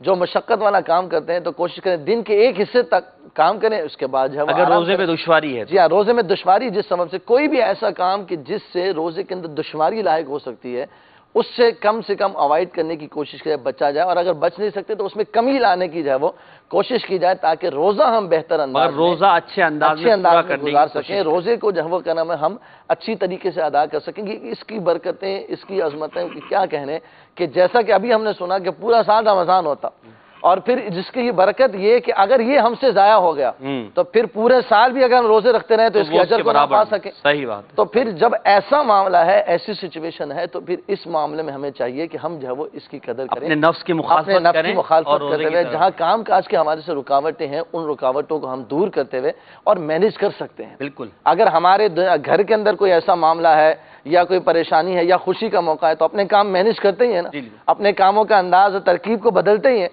تو اللہ کی رضا کے لیے ماہ رمضان میں ہم اللہ کو راضی کرنے کے لیے, اس کو خوش کرنے کے لیے اگر اپنے معاملات میں کمی لائیں اور پھر خالصتاً دین کے لیے, عبادت کے لیے وقت کو متعین کریں تو انشاءاللہ ضرور کامیابی نصیب ہوگی. اور میں ایک اور بات یہاں پر محسن بھائی کرنا چاہوں گا, جیسا کہ آپ نے یہ فرمایا تھا کہ رمضان مبارک میں ایک ہمارا انداز کیا ہوتا ہے اور ایک ہمیں حکم کس چیز کا ہے. تو اس حوالے سے میں ایک یہ چیز عرض کرنا چاہوں گا. پہلی بات تو یہ کہ جیسے علامہ محی الدین بھائی نے ارشاد فرمایا تھا کہ روزے کی تعریف یہ ہے کہ کھانے پینے اور صحبت سے باز رہنا. یہ تو ایک شرعی اعتبار سے ہمیں حکم ارشاد فرمایا. ایک روزہ یہ بھی جس کے معنی آپ کہیں کہ روزے کی روحانیت اور برکت ہمیں حاصل ہو, روزے کا حقیقی جو ذائقہ ہے, جو تقویٰ جس بنیاد پر حاصل ہوتا ہے وہ یہ ہے کہ ہم ان چیزوں کے ساتھ ساتھ اپنے ظاہری اور باطنی اعضاء کو گناہوں سے بھی بچائیں. سبحان اللہ, سبحان اللہ. جس طرح مثال کے طور پر کان ہے, آنکھ ہے, ہاتھ ہے, پیر ہے, دیگر اعضاء ہیں, ان تمام اعضاء کو, دل ہے, ان کو گناہوں سے بچاتے ہوئے اللہ تبارک و تعالیٰ کی بارگاہ میں روزہ رکھنے میں کامیاب ہو جائیں تو اس کا مزہ ہی نرالا ہے. کو کہا گیا خواص کا روزہ. خواص کا روزہ, کہ یہ وہ روزہ ہے. صحابہ کرام کا بھی یہ معمول تھا کہ حضرت ایک صحابی رضی اللہ تعالیٰ ارشاد فرماتے ہیں کہ روزہ کیا ہے, روزہ یہ ہے کہ تم اپنی سماعت کو, اپنی بصارت کو گناہوں سے بچانے میں کامیاب ہو جاؤ. تو یہ ایک روزے کا حقیقی تصور اس لحاظ سے بھی ہے کہ جہاں ہمیں کھانے پینے سے باز رہنا ہے. اچھا جہاں پر محی الدین بھائی نے ارشاد فرمایا تصور یہ ہے کہ اللہ تعالیٰ مجھے دیکھ رہا ہے, یعنی ہمارے یقین کتنا کامل ہے کہ بند کمرے میں بھی ہم کھانا نہیں کھا رہے. اے کاش کہ گناہ کرتے وقت بھی ہمارا یقین اتنا مضبوط ہو کہ میرا رب مجھے دیکھ رہا ہے. یعنی ہم یہ گناہوں سے بچنے میں کیسے کامیاب ہو سکتے ہیں, اپنے کان, آنکھ کو, دیگر اعضاء کو گناہوں سے کیسے بچا سکتے ہیں کہ ہم محسوس کریں کہ ہمارا رب عز و جل. حدیث پاک میں نا, حدیث جبریل میں, عبادت اس طرح کر کے گویا تو اپنے رب کو دیکھ رہا ہے. اگر ایسا نہیں تو وہ تو تجھے دیکھ رہا ہے, وہ تو تجھے دیکھ رہا ہے. اس طرح عبادت کرو, اپنے اعمال کو کر, رمضان کو بھی اسی طرح گزاریں گے تو انشاءاللہ رمضان کی حقیقی برکتیں نصیب ہوں گی. ہم اپنے اگلے سیگمنٹ کی طرف بڑھتے ہیں. ہمارے بلال بھائی انشاءاللہ اس سیگمنٹ میں ہمیں مدنی پھول دیں گے. بلال مدنی. سیگمنٹ کا نام ہے قرآنی مثالیں. صلو علی الحبیب صلی اللہ علی محمد صلی اللہ علیہ وسلم. یا رمضان یا رمضان یا رمضان. جی بلال بھائی, قرآنی مثالوں میں آج آپ ہمیں قرآن مجید فرقان حمید کے حوالے سے کیا بیان فرما رہے ہیں؟ بسم اللہ الرحمن الرحیم. مثالیں, اس سے مراد وہی مثالیں ہیں جو عمومی طور پر کسی بات کو سمجھانے کے لیے دی جاتی ہیں. ٹھیک. جو پچھلی آسمانی کتابیں تھیں اس کے اندر باقاعدہ صورتیں ہوتی تھیں, ان کا نام ہوتا تھا سورۃ الامثال. اچھا. جس کے اندر باقاعدہ مثالیں ہی بیان کی جاتی تھیں مختلف امور سے متعلق. ٹھیک. اور ایک قول ہے کہ مثال اقوال کے لیے چراغ ہوتا ہے. سبحان اللہ. یعنی کلام الہی ہے, یا ہم بھی اگر کوئی گفتگو کرتے ہیں تو یہ چونکہ اقوال ہوتے ہیں تو اب اقوال میں بسا اوقات کوئی ایسی بات آتی ہے جو انسان کے سمجھ نہیں آتی. اس کو آسان انداز میں یوں کہیں کہ مثال بات کو سمجھنے کے لیے معاون ہوتی ہے. معاون ہوتی ہے, چراغ کی حیثیت رکھتی ہے. اب مثال کے ذریعے جو بات عقلی ہو, سمجھ میں نہ آ رہی ہو, تو کسی ایسی چیز کی مثال دی جاتی ہے جو ہمیں بظاہر نظر آتی ہے, اس کا ہونا نظر آتا ہے, تو ایسی چیز کے ذریعے اس عقلی بات کو سمجھایا جاتا ہے تاکہ بندے کو وہ بات سمجھ میں آئے. ٹھیک ہے. اب قرآن مجید فرقان حمید کے اندر جا بجا اللہ تبارک و تعالیٰ نے مثالیں ارشاد فرمائی ہیں, اور اس میں اکثر جگہوں پر کفار کو تنبیہ کی گئی ہے, ان کو سمجھایا گیا ہے, اور کچھ مقامات پر مومنوں کو بھی مثالیں دے کر سمجھایا گیا ہے. صحیح. اللہ تبارک و تعالیٰ نے کفار کو ان کی ہدایت کے لیے، چونکہ ان کے جھوٹے معبود ہوتے تھے، ان کے جھوٹے طریقہ کار ہوتے تھے، شرک کفر کی چیزیں ہوتی تھیں، تو ان کو اللہ تبارک و تعالیٰ نے کہیں پر مکڑی کے ساتھ تشبیہ دے کر، کہیں پر ہوا کے ساتھ، کہیں پر بجلی کے ساتھ، کہیں پر دیگر چیزوں کے ساتھ تشبیہ دے کر ان کو سمجھایا، ان کی ہدایت کا سامان کیا، لیکن ان کافروں نے نہ سمجھا اور پھر اس پر اعتراضات بھی کیے، جس پر اللہ تبارک و تعالیٰ نے قرآن مجید فرقان حمید کے اندر ارشاد فرمایا کہ ان اللہ لا یستحیی ان یضرب مثلا ما بعودۃ فما فوقها، کہ اللہ تبارک و تعالیٰ کسی چھوٹی سی چیز، مثال کے طور پہ مکھی سے بڑی چیزیں یا مکھی سے چھوٹی چیزیں، ان کی مثال دینے سے حیا نہیں فرماتا۔ سبحان اللہ۔ کیوں کہ جب ان چھوٹی سی چھوٹی چیزوں کو بھی اللہ نے پیدا فرمایا، جب پیدا فرمایا تو مثالیں دینے میں حیا کیوں؟ کیا بات! اب اللہ فرماتے ہیں یہ مثالیں تو دیں، فَأَمَّا الَّذِينَ آمَنُوا فَيَعْلَمُونَ أَنَّهُ الْحَقُّ مِن رَّبِّهِمْ، اللہ فرماتا ہے کہ یہ جو قرآنی مثالیں ہیں ان کو جب کوئی مومن نہیں دیکھتا ہے وہ سمجھتا ہے کہ یہ حق ہے، یہ سچ ہے۔ اللہ نے اس بالکل درست بات فرمائی ہے، ہماری ہدایت کے لیے فرمائی ہے۔ وَأَمَّا الَّذِينَ كَفَرُوا فَيَقُولُونَ مَاذَا أَرَادَ اللَّهُ بِهَذَا مَثَلًا، اب جو کافر ہیں، غیر مسلم ہیں، وہ یہ مثالیں پڑھتے ہیں، وہ کہتے ہیں یار اللہ رب العزت اتنا بڑا رب، وہ ان مکھیوں کی، ان مچھروں کی اور یہ مکڑیوں کی مثالیں کیوں دے رہا ہے؟ اب اللہ فرماتا ہے کہ جب مومن انہی مثالوں کو دیکھتا ہے وہ تو کہتا ہے سچ ہے، لیکن یہ جو کافر ہیں وہ کہتے ہیں اللہ نے یہ مثالیں کیوں دی ہیں؟ اب آگے فرمایا یضل بہ کثیرا ویہدی بہ کثیرا، اللہ تبارک و تعالیٰ انہی مثالوں کے ذریعے سے لوگوں کو گمراہ کر دیتا ہے، انہیں ہدایت بھی دے دیتا ہے۔ یعنی مثال کے طور پر مثال وہی ہے، آیت وہی ہے، کافر نے سنی اس کو کوئی اثر نہ ہوا، لیکن مسلمان نے سنی اس نے نصیحت حاصل کی۔ جس طرح بارش کیچڑ پر پڑتی ہے تو کیچڑ مزید بڑھ جاتی ہے، اس میں اضافہ ہو جاتا ہے، لیکن اگر وہی بارش کھیتی پر ہو، کھیتی سبزہ اگ جاتا ہے، کھیتی بڑھ جاتی ہے۔ تو یہی بات مثالوں کی ہے کہ رب تبارک و تعالیٰ نے جہاں پر مثالیں ارشاد فرمائی وہاں پر مومنوں کے سمجھنے کے لیے سامان کیا، اور یہی نہیں دوسرے مقام پہ ارشاد فرمایا کہ وَتِلْكَ الْأَمْثَالُ نَضْرِبُهَا لِلنَّاسِ لَعَلَّهُمْ يَتَفَكَّرُونَ، کہ ہم نے قرآن مجید فرقان حمید میں یہ مثالیں اس لیے رکھی ہیں تاکہ لوگ ان مثالوں کو سمجھیں اور ان مثالوں کو سن کر غور و فکر کریں، اپنے ایمان کی بہتری کے لیے، اعمال کی اصلاح کے لیے ان کی بہتری کا سامان کریں۔ اور ایک مقام پہ ارشاد فرمایا وَلَقَدْ ضَرَبْنَا لِلنَّاسِ فِي هَذَا الْقُرْآنِ مِنْ كُلِّ مَثَلٍ لَعَلَّهُمْ يَتَفَكَّرُونَ لعلہم یتذکرون، تاکہ وہ نصیحت حاصل کریں۔ یعنی دو چیزیں ہیں مثالوں کے بیان کرنے میں کہ جب بندہ ان کو سنتا ہے تو غور و فکر کرتا ہے کہ مثال دی گئی مجھے، اب اس سے مجھے اپنے لیے مدنی پھول کیا لینا ہے، اور دوسری چیز نصیحت حاصل کرتا ہے کہ دیکھو یہ مثالیں سن کر کافروں نے بھی کلمہ نہ پڑھا، وہ مسلمان نہ ہو سکے، ان مثالوں سے اپنی ایمان کی ہدایت کا سامان نہ کر سکے، لیکن ہم مسلمان ہیں، قرآن مجید ہم کی ہر بات ہمارے لیے حق ہے، تو ہم نے اگر یہ مثالیں سننی ہیں تو ان سے اپنی اصلاح کا سامان کرنا ہے۔ تو انشاءاللہ عز و جل آگے سلسلوں میں قرآن مجید فرقان حمید کی آیتوں میں سے کوئی ایک مثال انشاءاللہ بیان کی جائے گی، اور اس سے انشاءاللہ حاصل ہونے والے مدنی پھول، قرآن ہے ہی ہدایت کے لیے، تو مثال کے ذریعے بھی ہدایت دی جائے گی، سمجھایا جائے گا، بیان کیا جائے گا، تاکہ بندے اللہ تبارک و تعالیٰ کا قرب پائیں اور ہدایت کو حاصل کریں۔ ماشاءاللہ قرآنی مثالیں، یہ ہمارا آج کا سیگمنٹ تھا، اس میں آپ نے قرآنی مثالوں کے حوالے سے بہت ہی پیارا کلام سنا۔ آئیے کچھ ہم مزید کالز کی طرف بڑھتے ہیں اور دیکھتے ہیں کہ ہمارے ناظرین ہم سے کیا کہنا چاہتے ہیں۔ جی کال دیجیے گا۔ سے بات کر رہا ہوں، عرض یہ کرنی ہے جو مسواک ہے یہ روزہ رکھ کے کس ٹائم تک کی جا سکتی ہے؟ جی غلام محی الدین بھائی، آپ نے ویسے جواب دیا تھا، کس ٹائم کر سکتے ہیں؟ جب بھی کریں، روزے کی حالت میں کسی بھی وقت بھی کرنا، کوئی خاص وقت اس کا متعین نہیں ہے، جب بھی کریں سنت کی نیت سے کریں، انشاءاللہ ثواب ملے گا ماشاءاللہ۔ یعنی روزے کی حالت میں مسواک کرنا سنت ہے، آپ جب بھی چاہیں کر سکتے ہیں۔ اگر تھوڑا سی یہ بھی وضاحت فرما دیں، جیسے آج کل بعض مسواکیں آتی ہیں جو ذائقے والی، ایسنس ڈلے ہوتے ہیں، ہاں ذائقے والی بھی ہوتی ہیں، اور وہ اس کا استعمال کرنا کیا کوشش کر کے وہ ذائقہ کوشش کر کے آپ اندر منہ کے اندر حلق کے اندر نہ لے کر جائیں۔ اسی طرح جو مسواک کے ریشے ہوتے ہیں وہ بھی اگر اندر چلے گئے تو اس سے بھی روزہ ٹوٹ جانے کا امکان ہے، تو کوشش کر کے مسواک کا جو ذائقہ حتی الامکان اس کو کلی کر کے آپ واپس سادی والی مسواک کا تو مسئلہ نہیں ہے نا، ہاں اس کا تو مسئلہ نہیں ہے، جس کی یہ بات ذائقہ چلے گا اس کا مسئلہ ہے کہ وہ واقعی ایسنس اور اس طرح کی چیزیں ہوتی ہیں، تو اس وہ فلیور ہے، لیمو والی بھی آ رہی ہے تو آم والی بھی آ رہی ہے، تو پتہ نہیں کس ایک چیز ہے محسن بھائی کہ وہ بہار شریف کے اندر بھی یہ بات لکھی ہے کہ بعض لوگ یہ کہتے ہیں کہ دوپہر کے بعد مسواک نہیں کرنی چاہیے،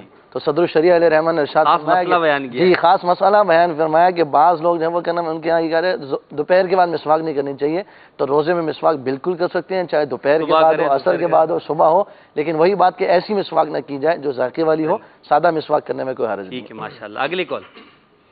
میرا نام احمد کامران ہے، میری نعت خان اسلامی بھائی سے گزارش ہے کہ نعت سنا دیجیے، مجھ پہ بھی چشمے کرم ہے میرے آقا کرنا۔ انشاءاللہ۔ اگلی کال۔ میری یہ فرمائش ہے کہ اسد بھائی سے بولیں معراج میں جبریل سے کہنے لگے شاہ یہ نعت سنا دیجیے. ملتان سے بات کر رہی ہوں. جزاک اللہ خیر. آپ نے خود تو کہہ دیا، اب میں کیا کہوں ان کو. چلیں سن لیا اسد بھائی نے. جی اگلی کال. السلام علیکم ورحمۃ اللہ وبرکاتہ. وعلیکم السلام ورحمۃ اللہ وبرکاتہ. سید محمد عبداللہ بخاری، آزاد کشمیر، فضان جامعۃ المدینہ، مرکزی جامعۃ المدینہ، فضان پیر شاہ غازی سے عرض کر رہا ہوں. اسد بھائی سے گزارش ہے کہ مجھے کلام سنا دیجیے، مدینہ چھوڑ کر آپ کو مانا مل جائے گا. جزاک اللہ. انشاءاللہ. اگلی کال. میرا نام ادیبہ اتاریہ ہے. میں ممبئی ہند سے بول رہی ہوں. ہمیں آپ کا سلسلہ عطائے رحمان ماہ رمضان بہت اچھا لگتا ہے. ہم سب مل کر دیکھتے ہیں. میرے دادی گر گئے تھے اور ان کے پیر میں بہت دکھ رہا ہے. برائے کرم ان کے لیے دعا فرما دیجیے. ہم سب گھر والوں کے لیے مغفرت کی دعا فرما دیجیے. آمین. اللہ تعالیٰ آپ کو، آپ کی جو دادی ہیں ان کو صحت بھی عطا فرمائے، آپ کے لیے بھی جو آپ کے دل کی جائز دعائیں پوری ہوں. آپ کا بولنے کا انداز بڑا میٹھا تھا، اس لیے مجھے مسکراہٹ آئی. اگلی کال. حسان رضا حیدرآباد سے عرض کر رہا ہوں. اسد بھائی سے گزارش ہے کہ وہ نعت آمد رمضان نعت سنا دیں. جزاک اللہ خیرہ. انشاءاللہ آپ کی کالز کا شکریہ. کوشش کریں گے کہ اسد بھائی سے بھی کلام لیں. آپ یہ نہ سمجھیں کہ اسد بھائی دوبارہ نہیں آئیں گے. انشاءاللہ سلسلے میں ہمارے ساتھ ہی رہیں گے. کل بھی نعتیں سنیں گے، پرسوں بھی سنیں گے. جب موقع ملے گا انشاءاللہ کلام سنیں گے. میلاد بھائی بھی ہمارے ساتھ ہیں انشاءاللہ، ان سے بھی کلام سنیں گے. ہم ابھی اپنے اگلے سیگمنٹ کی طرف بڑھتے ہیں اپنے سلسلے کے، اور اس سیگمنٹ میں مزید کچھ انشاءاللہ معلومات حاصل کریں گے ہمارے رکن شورا اطہر بھائی کے ذریعے. سیگمنٹ کا نام ہے تکلیف نہ دیجیے. صلو علی الحبیب صلی اللہ علی محمد صلی اللہ علیہ وسلم. یا رمضان یا رمضان یا رمضان. اطہر بھائی تکلیف نہ دیجیے. آپ نے دے دی. صلو علی الحبیب صلی اللہ علی محمد وعلی آلہ وصحبہ وبارک وسلم.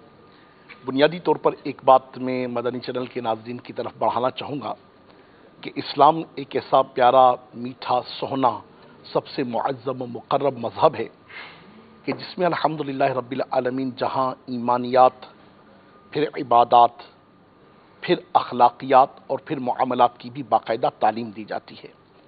یہ مختلف مذاہب کی طرح نہیں کہ جہاں پر صرف ان کے جھوٹے خداؤں کی عبادت کے علاوہ جو جب جہاں جیسے جس طرح کرنا چاہے ویسا ہی کرتا رہے، اس کے تعلق سے ان کے مذاہب میں کوئی باقاعدہ تعلیم نہیں ہے.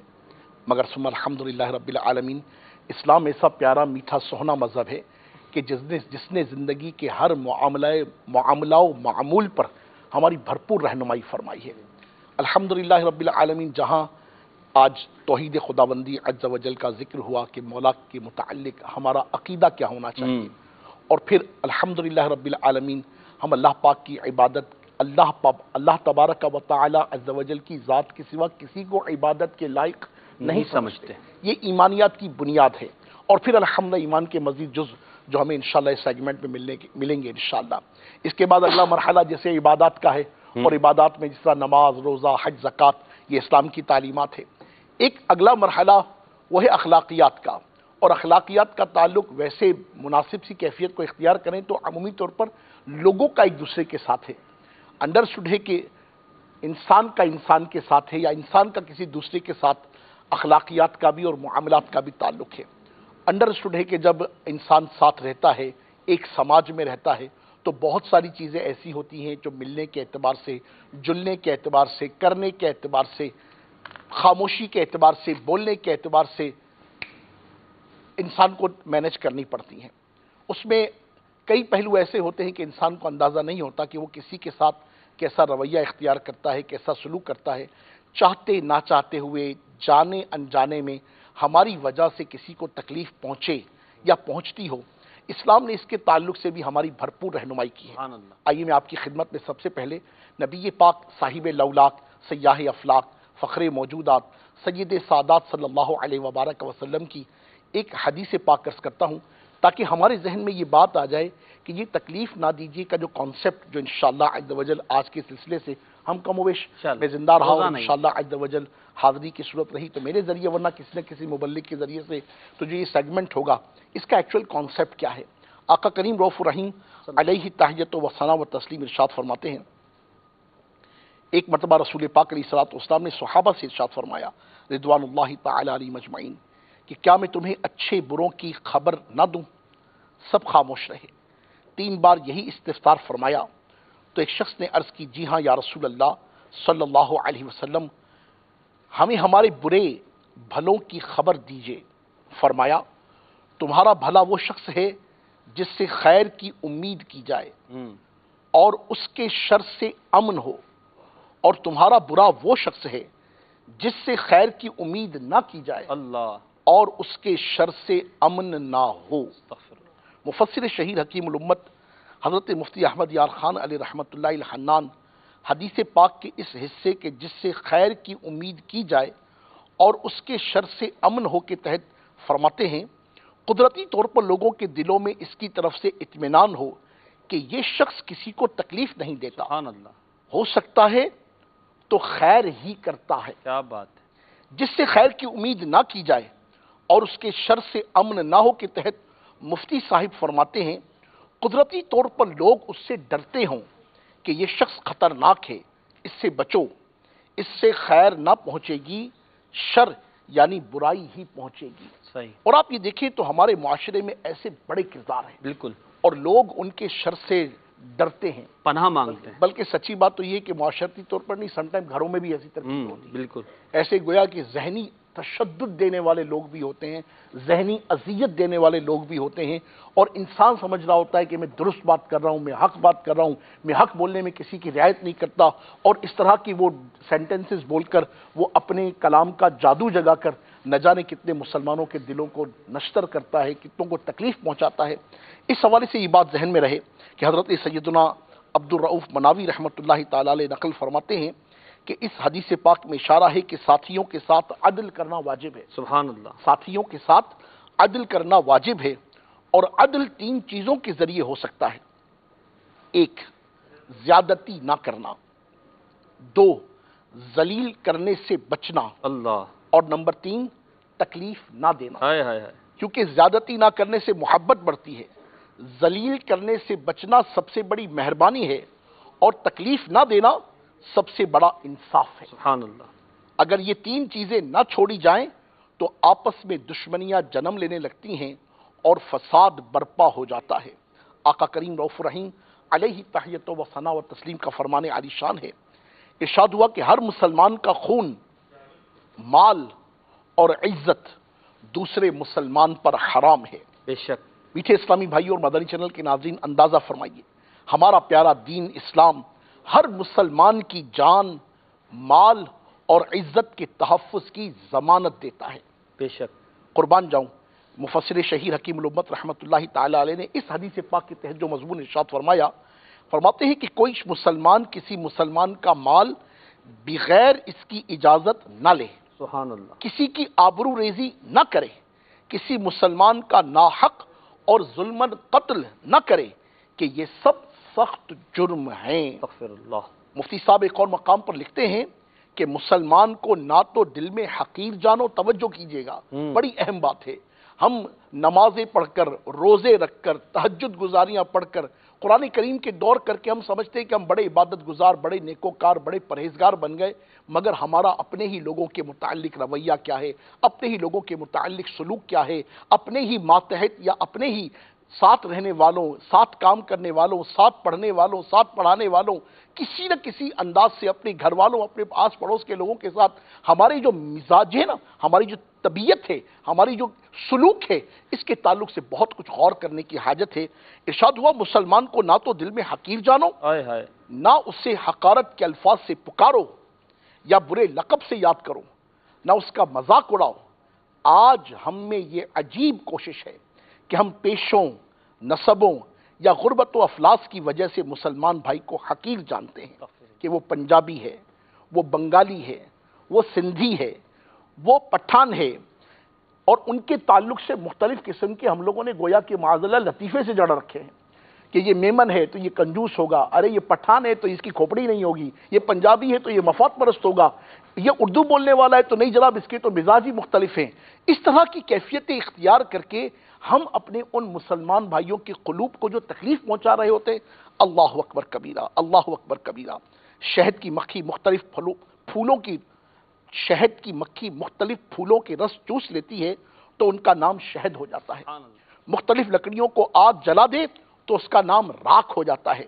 یوں ہی جب رسول محتشم نبی معظم شفیع امم صاحب الجود والکرم صلی اللہ علیہ وسلم کے دامن کرم کو کوئی بھی تھام لے، وہ عربی ہو، وہ عجمی ہو، وہ گورا ہو، وہ کالا ہو، وہ سندھی ہو، وہ پنجابی ہو، وہ پختون ہو، وہ ہندی ہو، وہ پاکستانی ہو، وہ دنیا کے کسی بھی خطے میں، کسی بھی وطن میں، کسی بھی قوم کے ساتھ کسی بھی پیشے سے وابستہ ہو، آقا کریم علیہ الصلوۃ والسلام کے دامن کرم سے وابستہ ہو گیا تو اب وہ مسلمان ہے۔ اب جب مسلمان ہے تو اس کی عزت، اس کا مال، اس کی آبرو، اس کی حفاظت کرنا یہ ہماری ذمہ داری ہے کہ اسلام نے اس کا تحفظ دیا ہے۔ اور محترم اسلامی بھائیوں، انشاءاللہ اس سیگمنٹ کے ذریعے ہم بہت ساری باتیں کریں گے، اللہ نے چاہا تو بہت کچھ سیکھنے کو ملے گا۔ بس ایک بات آخر میں عرض کرتا چلوں، ارشاد ہوا، سیدنا فضیل رحمۃ اللہ تعالیٰ علیہ نے ارشاد فرمائی، تو انسان کی انسان سے بات ہو رہی نا، تکلیف نہ دینے کے عنوان سے بات ہو رہی ہے۔ ارشاد ہوا کہ کتے اور سور کو بھی، کس کو؟ کتے اور سور کو بھی ناحق ایذا یعنی تکلیف دینا حلال نہیں، تو مومنین و مومنات کو ایذا دینا کس قدر بدترین جرم ہے، آپ اس پر خوب غور فرما لیجئے۔ اور یہ بات جو میں نے آپ کی خدمت میں عرض کی، یہ تفسیر قرآن خزائن العرفان شریف کی پارہ 22 سورہ احزاب آیت نمبر 58 کے تحت یہ مدنی پھول لکھا گیا ہے۔ ماشاءاللہ، اللہ مصطفیٰ کریم علیہ الصلوۃ والسلام کے صدقے ہمیں ایک دوسرے کی عزتوں کا، ایک دوسرے کا لحاظ برتنے، ایک دوسرے کے ساتھ سلوک کرنے میں احتیاط کرنے کی توفیق عطا فرمائے، اور ہماری وجہ سے کسی مسلمان کو تکلیف نہ پہنچے۔ اور سچی بات تو یہ ہے کہ وہ کہتے ہیں نا، ایک ہوتا ہے پری آڈٹ سسٹم کہلاتا ہے نا، ایک ہوتا ہے پوسٹ آڈٹ کہ کوئی کام ہو جائے تو اس کے بعد کیا کرنا، توبہ ہی کرنی ہے، مگر ایک ہوتا ہے پری آڈٹ۔ اور ایسے بھی ماشاء اللہ عز و جل بااخلاق لوگ ملتے ہیں، وہ اپنے ہر معاملے میں تکلیف معاف کا لفظ استعمال کرتے ہیں۔ کیا بات، یار معاف کیجیے گا، یار تکلیف معاف، یار تکلیف معاف۔ تو یہ لفظ تکلیف معاف کے نا اگلے کے دل میں کتنی خوشی داخل کرتا ہے۔ واللہ عرض کر رہا ہوں آپ کی خدمت میں، اپنے سلوک کو دیکھیے، اپنے اندر مثبت رویے لے کر آئیے، اپنے مزاجوں میں عاجزی لے کر آئیے، مسکراہٹ کی کیفیت اختیار کیجیے، ہر ایک کو اپنے سے بڑھ کر جانیے، بہتر جانیے، ورنہ کم از کم اپنے جیسا تو جانیے، کسی کو حقیر نہ جانیے، کہ کسی کو حقیر جاننا خدا پاک عز و جل کی قسم در حقیقت مولا کی جناب میں جو آپ کو لے کر جائے گا نا، آپ غور کیجئے گا کہ کیا ہوگا، کہ یہ تکبر ہے۔ انڈرسٹوڈ، انسان کسی کو حقیر جانتا ہے تو اس کا مطلب کیا ہے کہ وہ I am now you know what am I، میں ہوں کیا تم جانتے نہیں ہو۔ تو یہ کیفیت جو ہے نا میرے محترم اسلامی بھائیو، احادیث پاک کا مفہوم ہے۔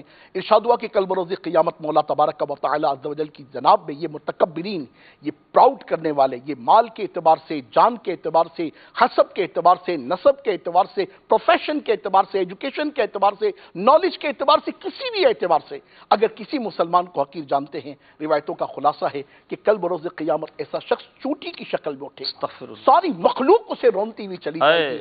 اے لوگوں سے برا سلوک کرنے والوں، لوگوں کو حقیر جاننے والوں، دلوں میں ہی ان کے متعلق بغض و کینہ، حسد و عداوت اور حقارت کی کیفیت رکھنے والوں، غور کرو، کسی کو تکلیف نہ دو، کہ انشاءاللہ عز و جل اللہ کی مخلوق کے تعلق سے تکلیف کے مزاج کو آپ چھوڑیں گے، دنیا اور آخرت میں انشاءاللہ آپ تکلیف سے بچ جائیں گے۔ امید ہے کہ انشاءاللہ عز و جل خوب ذہن بنائیں گے کہ کسی کو میری وجہ سے تکلیف نہیں ہونی چاہیے۔ کہہ دیجئے تکلیف نہ دیجئے، اور ایک دوسرے کو تکلیف کے لیے تکلیف معاف کا مزاج اختیار کریں انشاءاللہ۔ صلو علی الحبیب صلی اللہ تعالی علی محمد۔ بڑے ہی پیارے مدنی پھول تکلیف نہ دیجئے کے حوالے سے دیے، انشاءاللہ روزانہ رکن شورا سے اللہ نے چاہا تو ہم یہ مدنی پھول لیں گے۔ ہم اپنے موضوع سے متعلق کچھ سوال بھی کر لیتے ہیں۔ غلام محی الدین بھائی، رمضان کا مہینہ ہے، جیسے ہمارے ایاز بھائی نے کہا تھا کہ لوگوں کا تراویح کے حوالے سے ایک جوش ہوتا ہے، ذہن بنتا ہے، مگر ہم یہ بھی دیکھتے ہیں کہ بعض لوگ تراویح کی طرف رغبت بھی نہیں کرتے۔ تراویح پڑھنے کے لیے آتے ہیں تو دیکھا جاتا ہے کہ پیچھے کھڑے رہتے ہیں۔ اچھا، پھر تراویح پڑھنے کا انداز بھی بڑا عجیب و غریب ہوتا ہے بعض اوقات۔ تو تراویح کی طرف رغبت ہماری بڑھے یا تراویح کی طرف کمی کیوں ہو گئی، اس کی کوئی وجوہات اور اس کے اسباب بھی بیان ہو جائیں تو؟ اصل میں انسان کی فطرت ہے اور وہ یہ چاہتا ہے کہ مجھے وہ کام کرنا پڑے جس میں دشواری نہ ہو، مشقت نہ ہو۔ اگر دیکھا جائے تو تراویح میں ظاہر سی باتیں 20 رکعتیں ہوتی ہیں، نفس پر یہ شاق ہے، لیکن دیکھیں قرآن مجید میں ایام معدودات، یہ گنتی کے دن ہیں، وہ رب کہ جس نے 11 مہینے تمہیں نعمتوں سے نوازا، اسی رب نے کہ جس رب نے گناہ کرنے کے باوجود تم سے اپنی نعمتیں نہیں روکیں، اپنی نعمتیں مسلسل تمہیں عطا فرمائیں، اسی رب نے تمہیں ماہ رمضان میں روزے رکھنے اور عبادت کرنے کا حکم عطا فرمایا۔ تو بندہ جب یہ ذہن بنا لے کہ مجھے رمضان میں عبادت کرنی ہے تو انشاءاللہ وہ تراویح بھی پڑھے گا، روزے بھی رکھے گا، عبادت بھی کرے گا۔ اور دیکھیں قرآن مجید میں منافقین کی ایک علامت کو اس طرح بیان فرمایا، وَإِذَا قَامُوا إِلَى الصَّلَاةِ قَامُوا كُسَالَىٰ، کہ جب وہ نماز کے لیے آتے ہیں تو تھکے دل سے آتے ہیں، تھکے آرے کھڑے ہوتے ہیں جب نماز کے لیے کھڑے ہوتے ہیں۔ تو ہمیں اس سے بچنا چاہیے۔ اور تراویح کیا ہے؟ قرآن مجید کا سننا، ایک تو نماز کا ثواب الگ، پھر ختم قرآن، اور یہ اس کے لیے بڑا زبردست ایک پیغام ہے کہ جس کو قرآن مجید پڑھنا نہیں آتا اور وہ سب کو دیکھتا ہے اور بڑی حسرت بھری نگاہوں سے دیکھتا ہے کہ کاش میں بھی رمضان میں قرآن مجید پڑھ کے ختم کرتا، کیونکہ لوگوں کا ذہن ہوتا ہے۔ تو اولاً تو اس کو بھی کوشش کرنی چاہیے، جگہ جگہ الحمدللہ مدرسہ بالغان کی ترکیب ہوتی ہے، لیکن ایک بات بتانے کی ہے کہ بندہ کم از کم یہ تو ذہن بنائے چلو میں قرآن پڑھ نہیں سکتا، کم از کم تراویح میں شرکت کر کے میں اپنے رب کا پورا کلام سن تو لوں۔ کیا بات ہے، رب کا کلام، یہ ذہن بنا لے کہ مجھے اپنے رب کا کلام سننا ہے، تو انشاءاللہ اس کو وہ لذت ملے گی۔ آپ دیکھیے کہ ایک ورزش کرنے والا نوجوان، کیونکہ عموماً تراویح میں بیچارے اکثر لوگ وہ ہوتے ہیں جو بوڑھے حضرات ہوتے ہیں، اور جو ہمارے جب نوجوان آ بھی جاتے ہیں نا تو وہ نماز کس طرح پڑھتے ہیں، جب امام صاحب رکوع میں جاتے ہیں پھر وہ تراویح میں شریک ہوتے ہیں، اور باقی باقاعدہ جو بوڑھے حضرات معمر حضرات ہوتے ہیں وہ الحمدللہ پوری تراویح پہلی صف میں نظر آتے ہیں اور پوری تراویح مکمل پڑھتے ہیں۔ تو ہمارے نوجوانوں کو غور کرنا چاہیے، ہم سب کو غور کرنا چاہیے، رب کی عبادت ہے۔ ایک دیکھیں دنیاوی اعتبار سے کسی کو بولا جائے کہ وہاں فلاں جگہ ویکینسیاں آئی ہیں اور 1 لاکھ روپے آپ کو ماہانہ نوکری کے دیے جائیں گے، تو راتوں رات لمبی لمبی لائنوں میں لگے رہیں گے، کوئی دشواری نہیں ہوگی۔ ایک ورزش کرنے والا نوجوان ہے جو باڈی بلڈنگ کرتا ہے اور سب کچھ کرتا ہے، وہ پسینے بھی آ رہے ہیں، تھک رہا بھی ہے، محنت بھی کر رہا ہے، سب کچھ ہو رہا ہے، لیکن اس کے باوجود وہ ڈپ سے بھی لگا رہا ہے، وہ سب کچھ کر رہا ہے، کیونکہ یہاں پر اس کو جسم کو اچھا کرنا ہے۔ صحیح۔ تو بھائی قبر کو اچھا کب کریں گے؟ تراویح پڑھیں انشاءاللہ۔ جس طرح ہم اپنے ظاہری اعتبار سے جسم کو سنوارتے ہیں اور اپنے گھر کو آراستہ کرتے ہیں اور ہر چیز کو اچھا رکھنے کی کوشش کرتے ہیں، تو ہم نے کل قبر میں جانا ہے، اس کی تیاری کریں، اس قبر کو اچھا کرنے کی کوشش کریں، اور یقین مانیں کہ قرآن کو سننا، قرآن کو پڑھنا یہ اندھیری قبر کا چراغ ہے۔ انشاءاللہ اس سے روشنی ہوگی۔ تراویح میں ہمیں بالکل پابندی کے ساتھ شرکت کرنی چاہیے، اور یہ پورے اور 27 روزہ قرآن سنیں، 29 روزہ سنیں، اور 29 دن کی پوری پڑھیں، اور اگر 4 5 6 دن کی پڑھیں تو اس کے بعد بھی مسجد میں آ کر تراویح پڑھنے کی سنت ادا کریں۔ بالکل ماشاءاللہ۔ صلو علی الحبیب۔ جی صلی اللہ تعالی علی محمد وعلی آلہ وصحبہ وسلم۔ ایک انگلش کا مقولہ ہے، وہ کہا جاتا ہے پریکٹس از بیک پرفیکٹ، کہ انسان جس چیز کے متعلق پریکٹس کرتا رہتا ہے نا بالآخر اس کے معاملے میں مکمل ہو جاتا ہے، پرفیکٹ ہو جاتا ہے۔ ٹھیک ہے۔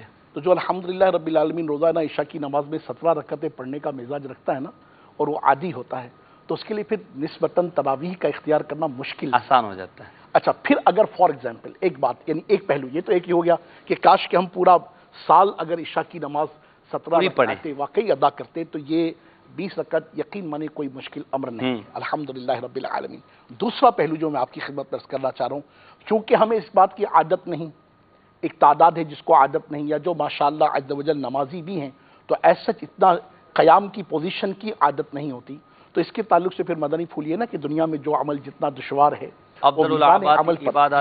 میزان عمل پر وہ اتنا ہی الحمدللہ وزندار ہے، تو یقیناً چلیے آپ ہی کی بات کو کر لیا جائے کہ اٹھتے ہوئے تکلیف ہوتی ہے، کھڑے ہوتے ہوئے تکلیف ہوتی ہے، اتنی دیر بندہ کھڑا رہتا ہے، گھٹنوں میں درد ہوتا ہے، ٹخنوں میں درد ہوتا ہے، بار بار جو ہے جمائی آ رہی ہوتی ہے، تو ہاں یہ ساری مشقتیں ہیں نا، عبادت کی ان مشقتوں کو برداشت تو کیجیے، پھر دیکھیے کہ مولا کی کیسی نعمت ہے۔ اور بندہ عرض کر رہا ہوں، یقین مانیے میں بھی الحمدللہ آپ میں سے ہوں، نسبتاً وزن چونکہ آپ سمجھ سکتے ہیں، تو یہ یقین مانیے کہ تھوڑی دشواری محسوس ہوتی ہے، مگر 20 رکعت کے بعد جو قلبی سکون محسوس ہونا، یار I got it، میں نے الحمدللہ پایا، میں نے کیا، یہ محسوس ہوتا ہے باقاعدہ۔ تو یقین مانیے آپ بھی اس کیفیت کو، جیسے ماشاءاللہ سارا دن کے روزے کی تکلیف ہے، پیاس ہے، بھوک ہے، یہ سب برداشت کر کے افطار کے وقت کیسا سکون، سبحان اللہ، کیا بات۔ تو بالکل اس طریقے سے 20 رکعت پڑھ کے تو دیکھیے مزہ نہ آئے تو پیسے واپس۔ سبحان اللہ، کیا بات۔ قرآن پڑھنے کی برکتیں اپنی جگہ ہیں، سننے کی برکتیں ہیں، نماز کی برکتیں ہیں۔ بلال بھائی آپ سے آخری سوال کروں گا، پھر انشاءاللہ اپنے سلسلے کو صلاۃ و سلام پر اختتام کریں گے۔ ہمارے بزرگان دین نے بھی رمضان گزارا، رمضان گزارنے کا انداز صحابہ کا بھی بیان کیا، نبی پاک کا بھی بیان کیا، بزرگوں کی سیرت پہ سے کوئی ایک آدھ بات آپ بیان کریں تاکہ ہمیں مزید ترغیب ملے۔ میں مختصراً چند باتیں آپ کے سامنے عرض کر دیتا ہوں۔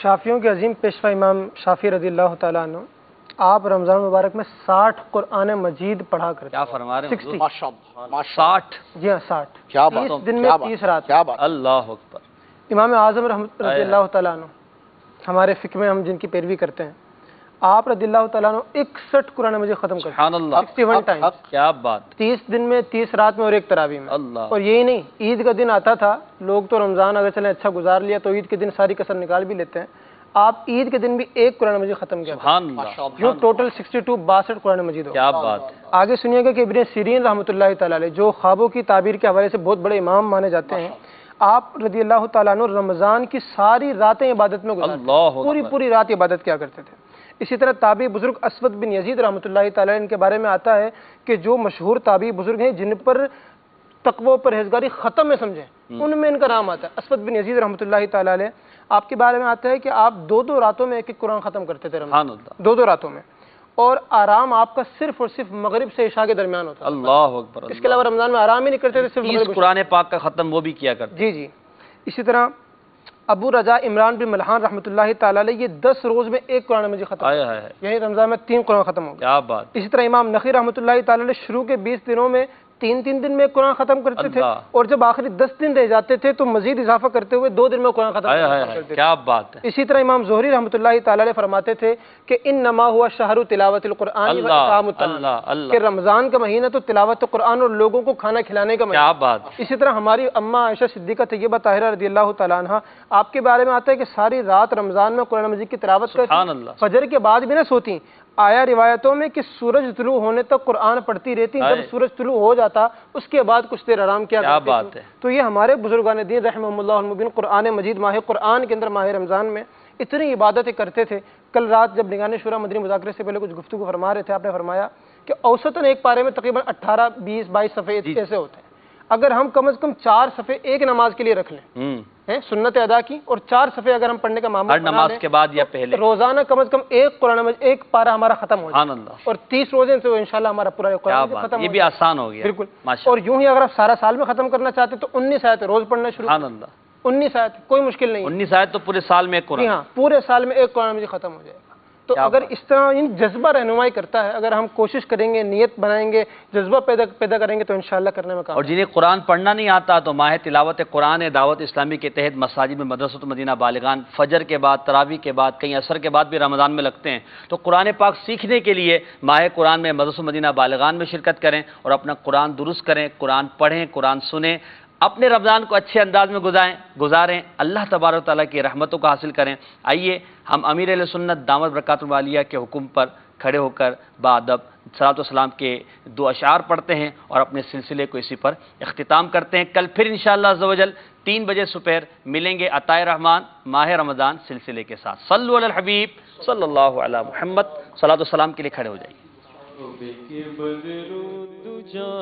تم پہ کروڑوں درود طیبہ کی شمس و ضحیٰ تم پہ کروڑوں درود شافع روز جزا تم پہ کروڑوں درود شافع روز جزا تم پہ کروڑوں درود تم پہ کروڑوں درود دافع جملہ بلا تم پہ کروڑوں درود اور کوئی غیب کیا تم سے نہاں ہو بھلا اور کوئی غیب کیا تم سے نگاہ ہو بھلا تم سے نگاہ ہو بھلا جب نہ خدا ہی چھپا تم پہ کروڑوں درود کام وہ لے لیجئے